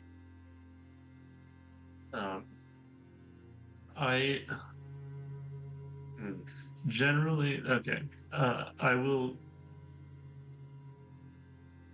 Maybe I'll pick up some groceries from the shop, but uh, outside of that, it's like I'm gonna return back to where I've been staying, check in with um, what's your character's name? Dravik, uh, my main man at a certain point, and just like yeah, we'll see how he's doing, see how he's faring. Okay. But we have her, yeah, but. Okay. Largely, Uh, I think outside of my work, and like I'll probably um, forgive me for not being 100% set on this, Tom. But as for my interaction with the likes of the people of the church and St. Jude, um, what would it have been so far? you've probably certainly you have been helped by them. Yes. They provide. There's a wonderful woman named Lorianne Goldsmith, Okay. who helps get people situated in town. Almost hmm all of you would know her. Yeah. Anyone who's been in town for more than like 15 seconds, Yeah. Yeah. they provide food. They provide dinner every night. That is, the super scoopers work the line and Yeah. make sure everyone is fed. There are kind of necessities provided, essentials, towels, clothing, all of these things that kind of are necessary for getting out and on your feet. Yeah. Yeah. I think what I would probably part of my time today, the rest of the day, I mean, outside of work, would be to uh, a I, there's just I think it's out of force of habit. I just find myself practicing for my performing aspect of things. Uh, been doing that for a long time. It's not a habit you just drop. Um, and then I think so. I would also I imagine Edwin is the kind of guy that would also just volunteer pretty regularly in the Mhm. area. Um, he doesn't. The idea of sitting and dwelling in his own head is not entirely appealing. So Mhm. uh, he would try to find ways to just occupy his time and be generally helpful and pretty good spirited. So Okay, awesome. You would also know the Foaming Mug is a yeah, tavern in yeah, town where it's where the boys go when they get off of work every day. yeah, yeah, And uh, it's it's a pretty common um, place to go and spend time, and also it's quite possible that they've paid you for entertainment on some nights. sure, sure. Um, where are you Yeah. headed right now? It's Um, heading toward dinner time, so you um, could go help the super scoopers if you wanted to, or talk to Gravik, or try to get some coin. I um, I think first I would yeah I would I think stop by where I've been staying and I think uh, meet with Dravik, and then we maybe go grab a bite or a drink together. After that point, we usually have a pretty regular daily check-in. Mhm.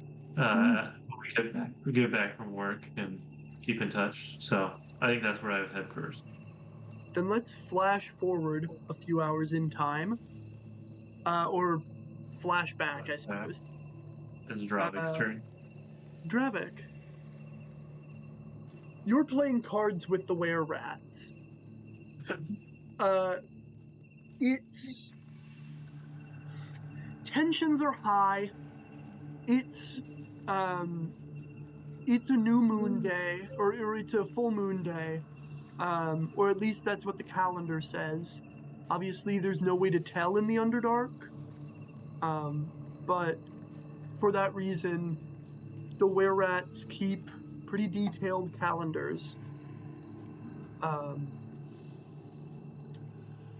so there's an added layer of unease on this card game, um, as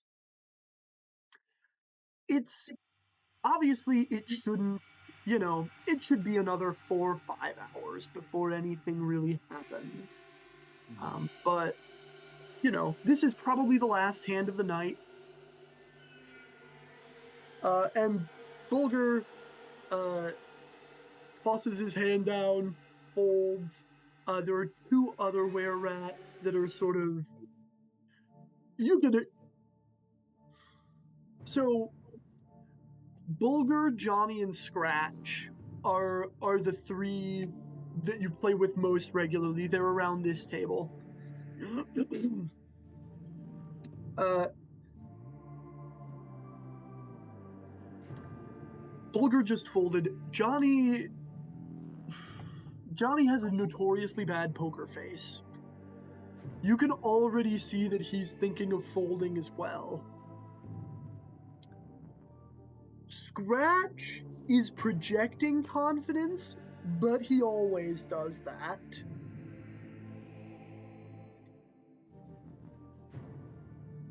And as this last hand of the night comes to a close, you're beginning to feel hungry.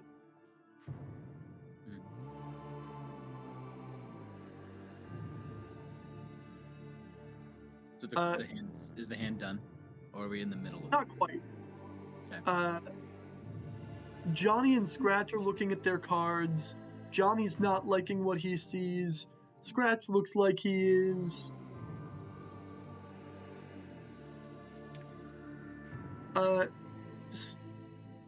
Scratch looks at Johnny, says, "Raise." How much? 8 silver. Fun fact, y'all don't actually pull out of your own pockets for these games. There's a communal, y'all have a dedicated pool of 30 gambling gold that y'all split between the table at the beginning of the night.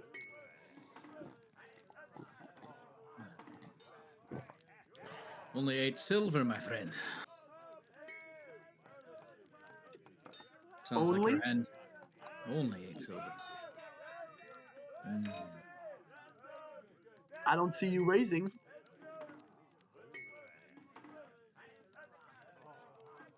How many more cards are there in this river to be on? There are 2 more. Fine, I'll see your 8 silver and I'll match it. Johnny is beginning to visibly sweat. What's the matter, Johnny? What? I call. Do it.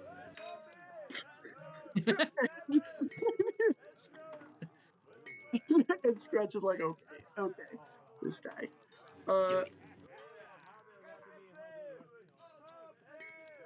Next card flips. Roll me an insight check. That is it's a natural 1. Okay. First natural 1 of the campaign. Hey! Come on. It is. Roll. How exciting. Your luck check wasn't great either. The card is okay. It's not really contributing to your plan. You've got 1 more card to make it. Scratch raises to 12 silver.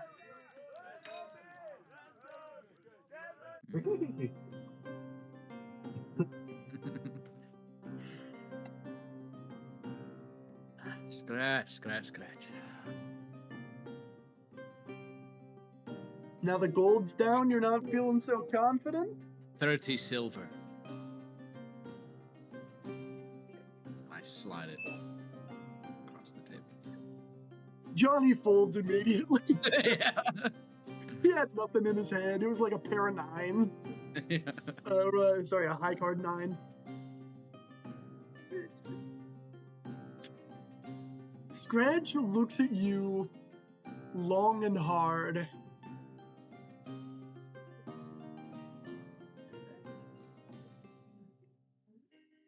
Okay, last hand of the night. He pushes it across the table. Last card flips. I would like for you to roll me the first luck check of the campaign. This is going to be a flat D20. Yeah.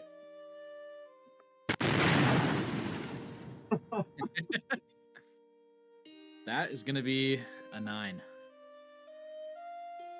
It's higher than a 4.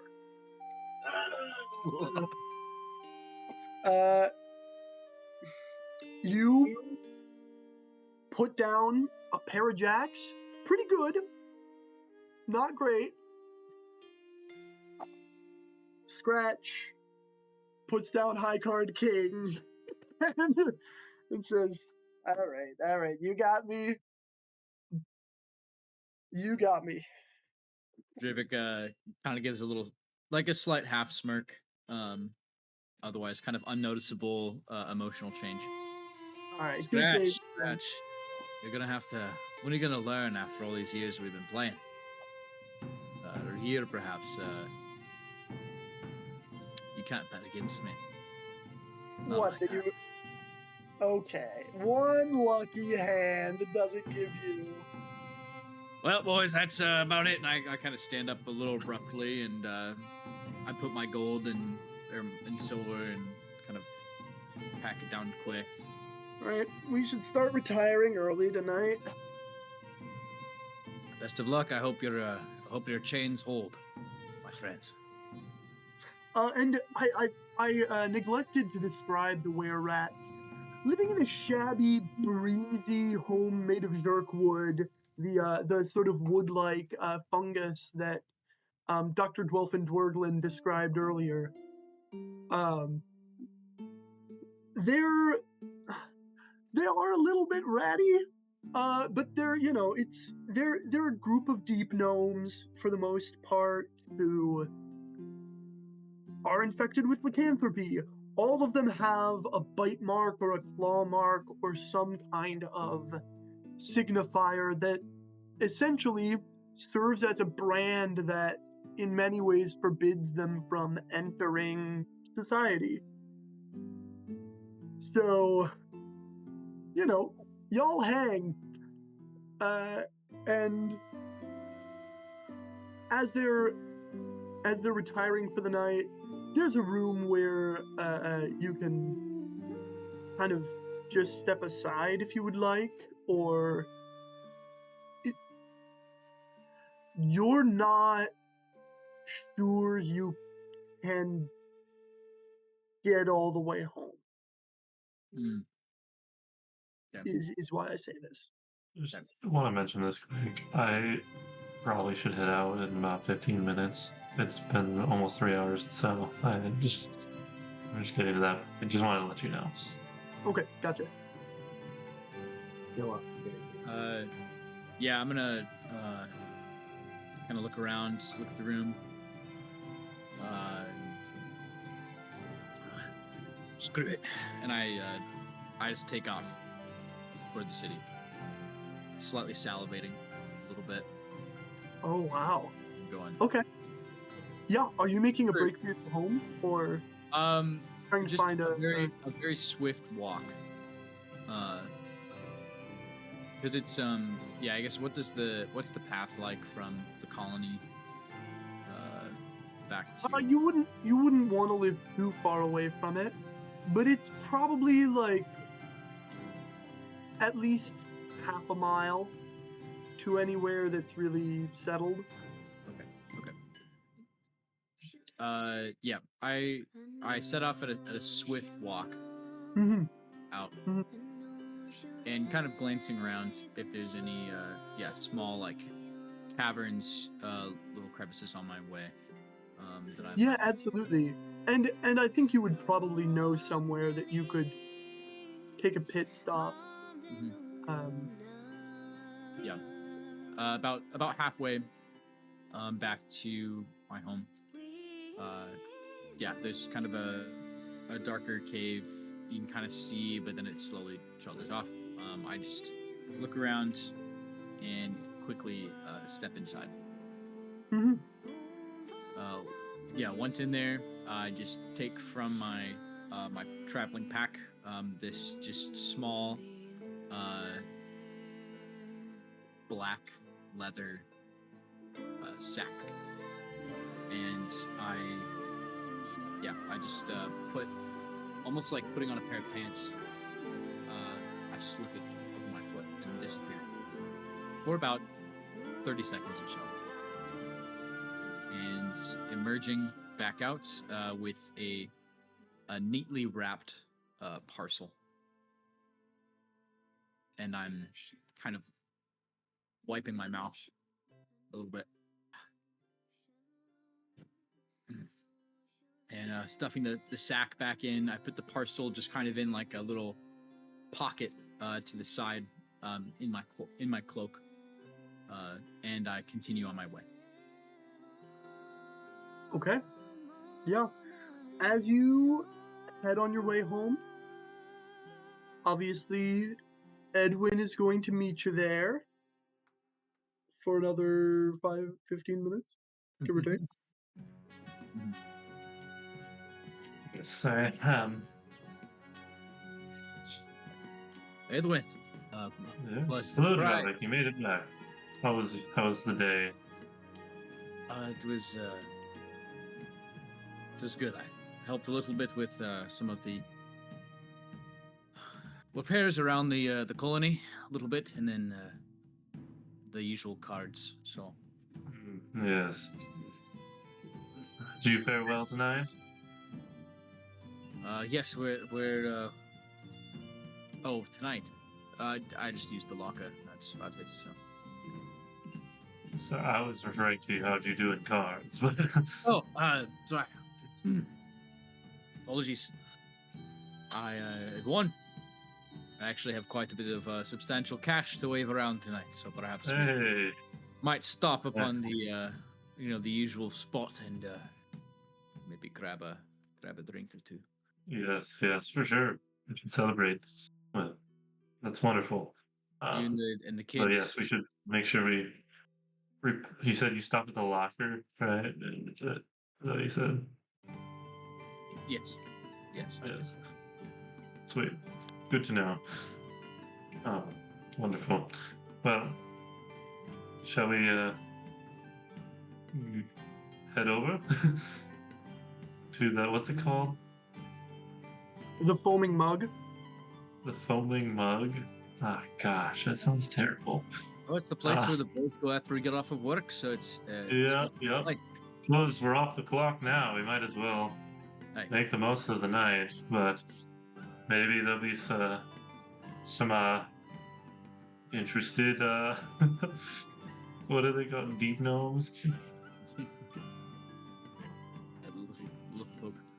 First. No. Go ahead. We'll describe your character once they get there. Oh, that's right. Who would you go first? Oh, yeah. There's a little Ruth. Drop. I didn't know you had a child. That's what they always say. Good. Okay.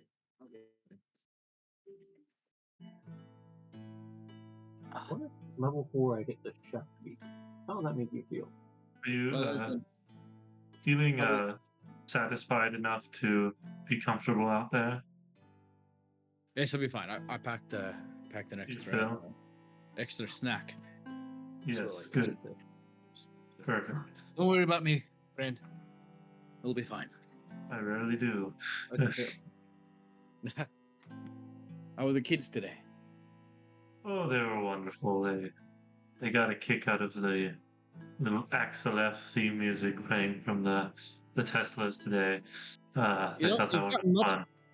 You've gotten much better at that since we've been here. Something about the children instead of the Durgar that brought little joy out of you, I see.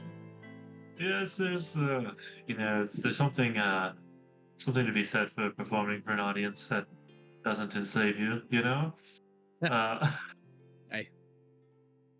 Yes, who'd have thought we'd make it this far, my friend? Yes.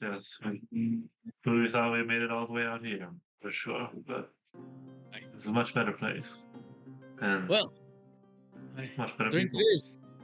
The foaming mug. Where the Foaming boys mug go. it is. Let us go. Drink our sorrows away. Okay. And Curse. Well, I guess Adam, go ahead and describe Curse. Elliot? I'm assuming he's sitting at a tavern. And Curse is unlike the other crew individuals that are here. Very individual.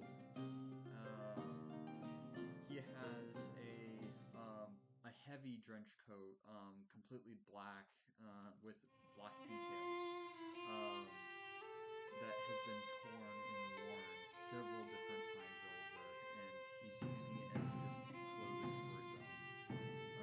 The trench coat has a hood that's covering the sides of his face to cover details that he doesn't want to share, as well as on top of it, on top of the hood is a nice cowboy hat. He is sitting, I'm assuming, at a foaming mug, having a good old drink, with a big toothy grin on his face. Now his face is abnormal. He has a snake-like face. Purple scales all over his face, all over where you can see his skin. More specifically, the very center, where you see a snake's snout coming out. When he smiles, you have nice long fangs that come down, that hang out when he smiles.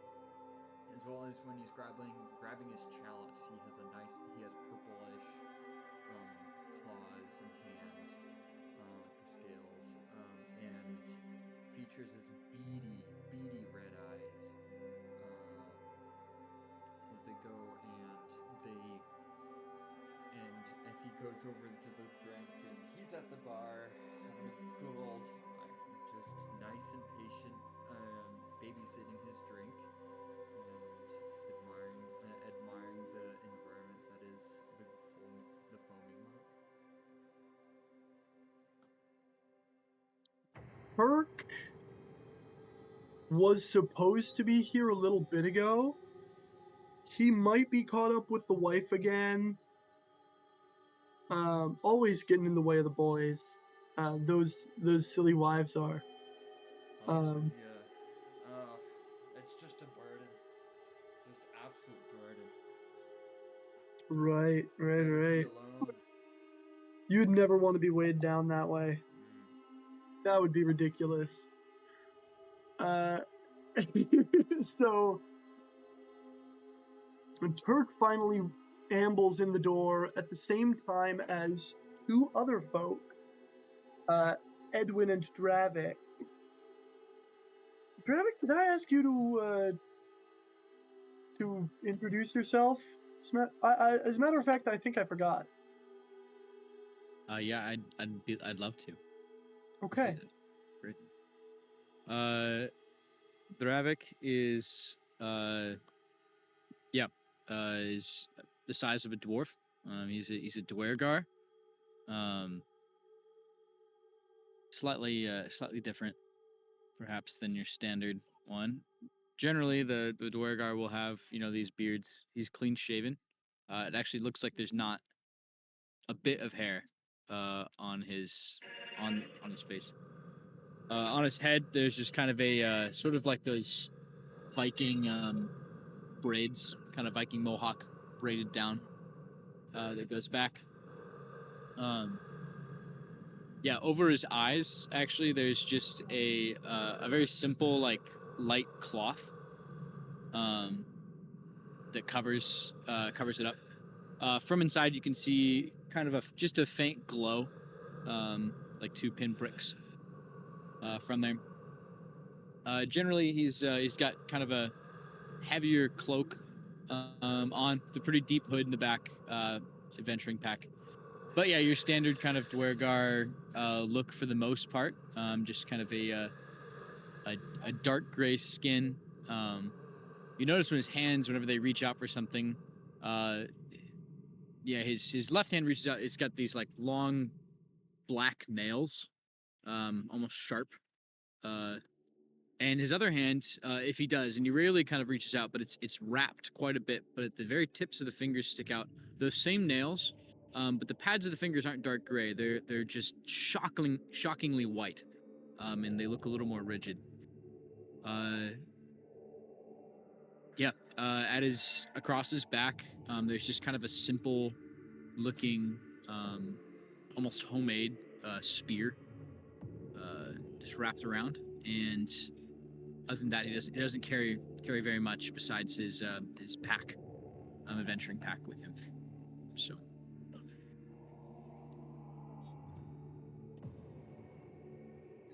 if he smiles, rarely so, but if opening his mouth smiling was a little, the teeth are jagged. They're sharper. Yeah, they look like they would really only be used to tear meat. That's it. Yeah. When the three individuals comes up, I lift up my drink nice and high as I see my good old friend Turkey. What took you so long, Bear? I think you mean what took me so long. You are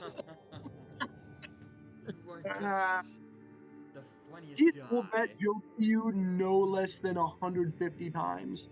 Yep.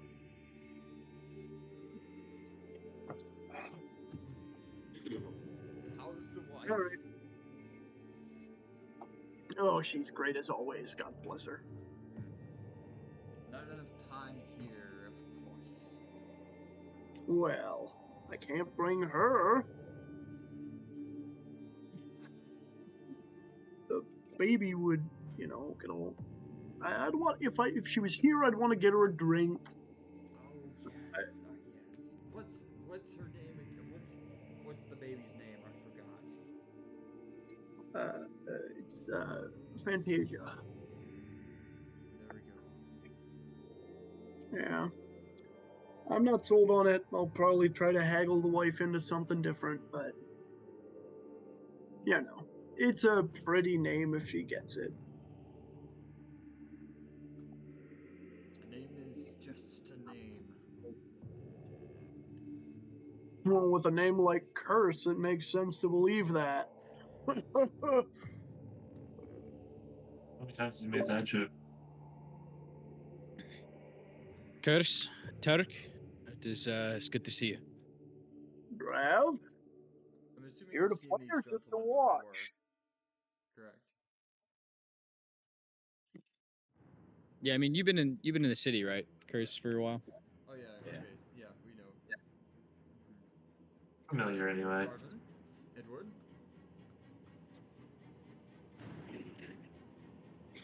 Yes. Okay. Are you will you two be playing away your spoils again tonight? Well, I got that's the plenty of plan. earnings, so that means we can drink. Whatever the missus let me keep. Well, perhaps I could go in a round or two with you. I happen to come across a few spoils myself. That's very fine. Steal it from the were-rats again? Don't steal it. I only win it, and they just bet poorly. So Oh, perhaps if I steal some money off of you two, I could help with more repairs over at their place. Or would you be so unkind as to not give me anything? not unless you take it. Well, then take it I must. Some things never change, do they? Edwin, are we dealing you in? Oh no, I think tonight I had to be earning some coin instead of potentially losing it. That's good. With hands like those. They got me playing at the 8 o'clock shift. Oh, perfect. Well, we'll have an excellent ambiance. Yeah. As Turk shuffles up, what's the music playing? For me? Yeah. We got I don't know, just some like it's kind of it's things aren't too rowdy, so it's kind of just chill. Kind of, I'm thinking like Stevie Wonder vibe music. Ooh, yeah. You know, kind of funky, a little fun, but not like rowdy yet. So, and then that feels very fitting with some Tesla Oil and got some accent music with that. So, Yeah. Yeah. Okay. As the three of you are playing, Turk says, so, Dravik, have you, boy, I mean, if I had the balls to play with those were-rats, I think I'd probably have as much coin to bring as you. Well, they win as much as they lose most of the time, so. And to be honest, they're friendly folk once you get to know them. I mean, they just have a problem like all of us. Theirs is just a little bit more obvious. You should come down sometime. You could always use extra hands for work if you need. Well, I don't know about work. I work for pay, but I could come down and see if we could catch a game or two. If I'm feeling courageous, and the wife lets me. They take kindly to it. There's not many visitors who come, and rarely few who stay. Well, Appreciate another comrade. well, I've got some animal in me too. Curse. You might be interested in coming with. I think, and I think Curse has been there once, maybe, but very much wanting to stay to himself, with working at his own place. He likes being an individual. He likes being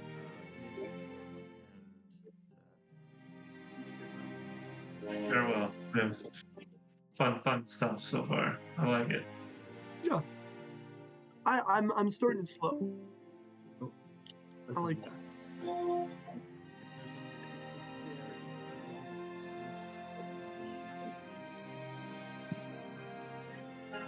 It's rarely more than me. But I'll let you know.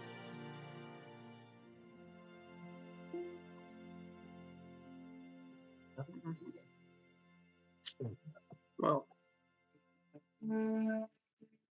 How was work, anyways, Tarek? Or Dervuk? You're welcome.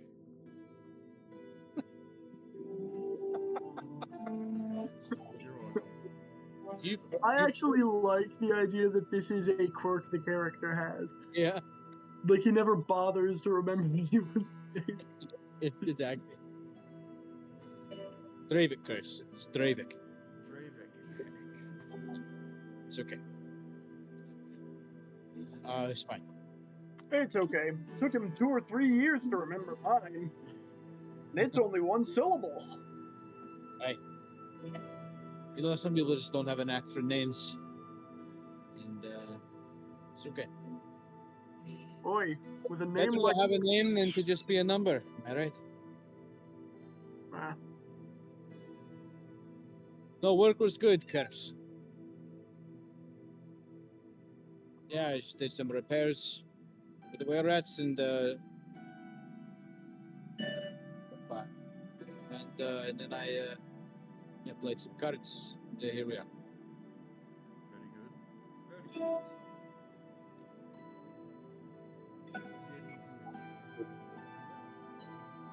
What are we playing? What's up? What are we playing? Deal me in. We play Texas Hold'em here. God-fearing Blingdenstonians. And by God, I mean I don't really know who, if I'm totally honest. Part of the cards, as I always say, part of the cards.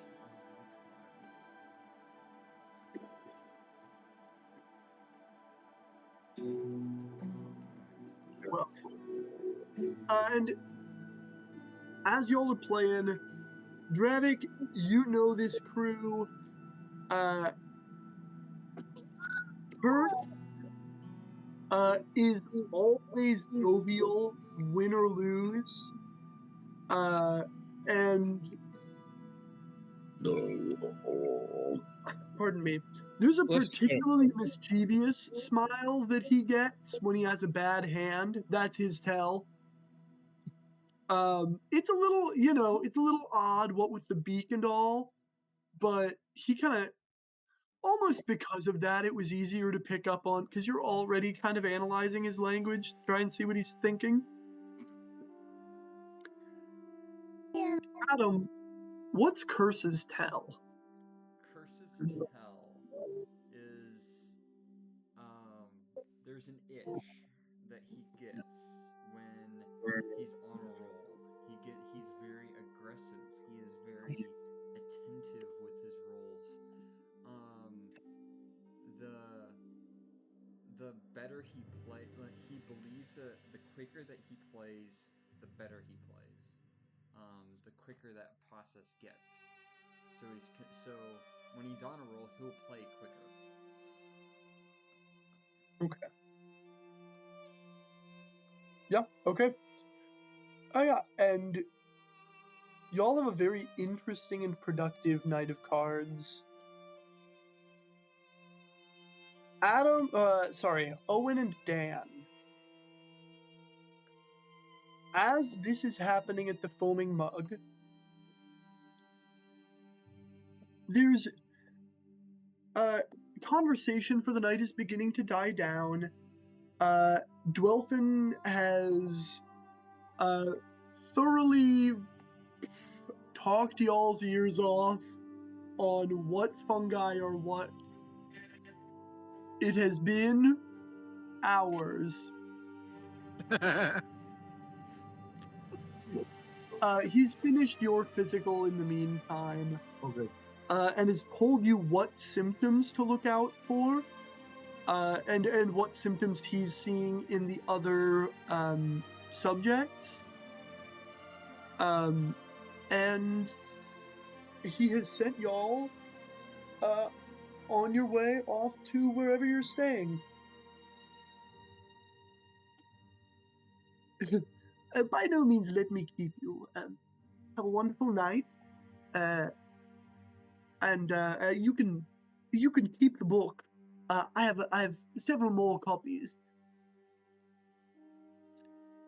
Realistic. That is very generous of you. Tell me, where might I find a place to lay my head? I am in need of sleep. Right. How much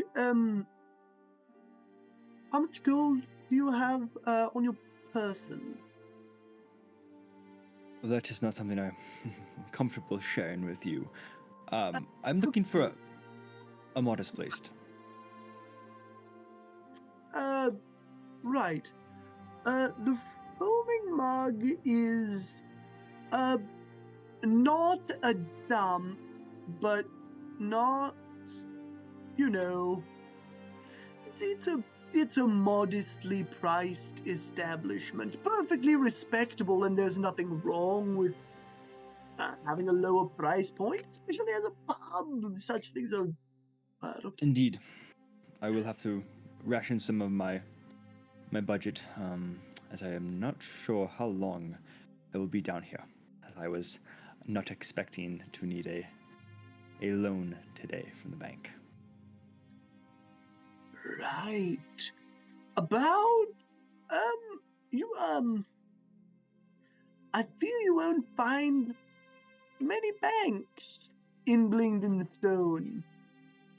There And I are gold... I don't suppose they have my account numbers either, so... Right. Very well. Which way is it to, you said, the Foaming Mug? Right. And he gives you directions, pointing at a map, which he also allows you to keep. Fantastic. Thank you for your generosity again. Yes, are you sure? Are you sure I can keep this map and book? I do not want it to be a burden for you. No one has listened to me talk about mushrooms in years. A book and a map is a small price to pay for good company. Yes, well, it was always good to listen, and rather than mute you out, right? Well, very well. I will be on my way. Goodbye. Yes, Mac walks towards the foaming the Foaming Mug and occasionally looks back to see if little guy is following him. I was about to say, I'm absolutely following you. Like, and every time you stop to look back, I just kind of stare back at you. Like, I had pulled up my hood again, and like, I guess you may or may have not seen it, but like I am kind of actively trying to hide some of my limbs so I don't look as weird. And I just kind of look up at you, and like my mandibles are moving. Like you can tell I'm trying to speak to you, but like I know I can't. You won't hear me, so you're just kind of hearing like little like bug noises. Yep. Insert bug noises. Chitters Little and- chitters that just like I'm trying to talk, but I can't communicate. Raise your. Yep. I would love perhaps either a nature or insight check. It would have to be a really high nature check. Trying to figure out what he wants. Yeah. That would be a 14. Okay. You know that if you spent some time decoding it, there is sense to how his antennae and his mandibles are moving. You could, if you spent time doing it, you could probably figure out how to at least communicate intention. Great. And he clearly understands when you speak. Little guy. I Clearly, look do at not- you like, yep, what's up? Clearly, I do not understand you, and clearly you are trying to communicate with me. Click once for yes, and twice for no. Are you coming to the foaming mug with me? Great. Well, let's move on. And we walk in silence. Okay. You find your way to an alley next to the foaming mug. And I want you to roll me a perception check as you enter this alley. Both of us or just him? Are you looking? I mean, I'm kind of curious about this town. So, am I looking for trouble? No. I'm just curious about things. I rolled a 12. Oh, we're good. Okay. And We're you? fine.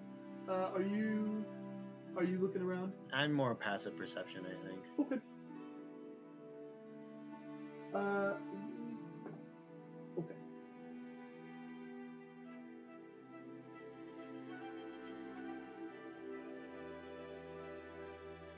I need a strength. I guess actually a contested athletics or acrobatics check. Your choice. Two. From Matt. Athletics or acrobatics? Correct. I have a 19 on acrobatics. Hey, 19 on die, I fear, as a figure leaps down from a building nearby, and you can scarcely see an arm kind of wrapping around your neck. Your hands are still free, though one of them is kind of pinned up here. But the like hand itself is still free to do somatics. And that, Too tight. bless you. with the introduction of this figure, this new conflict,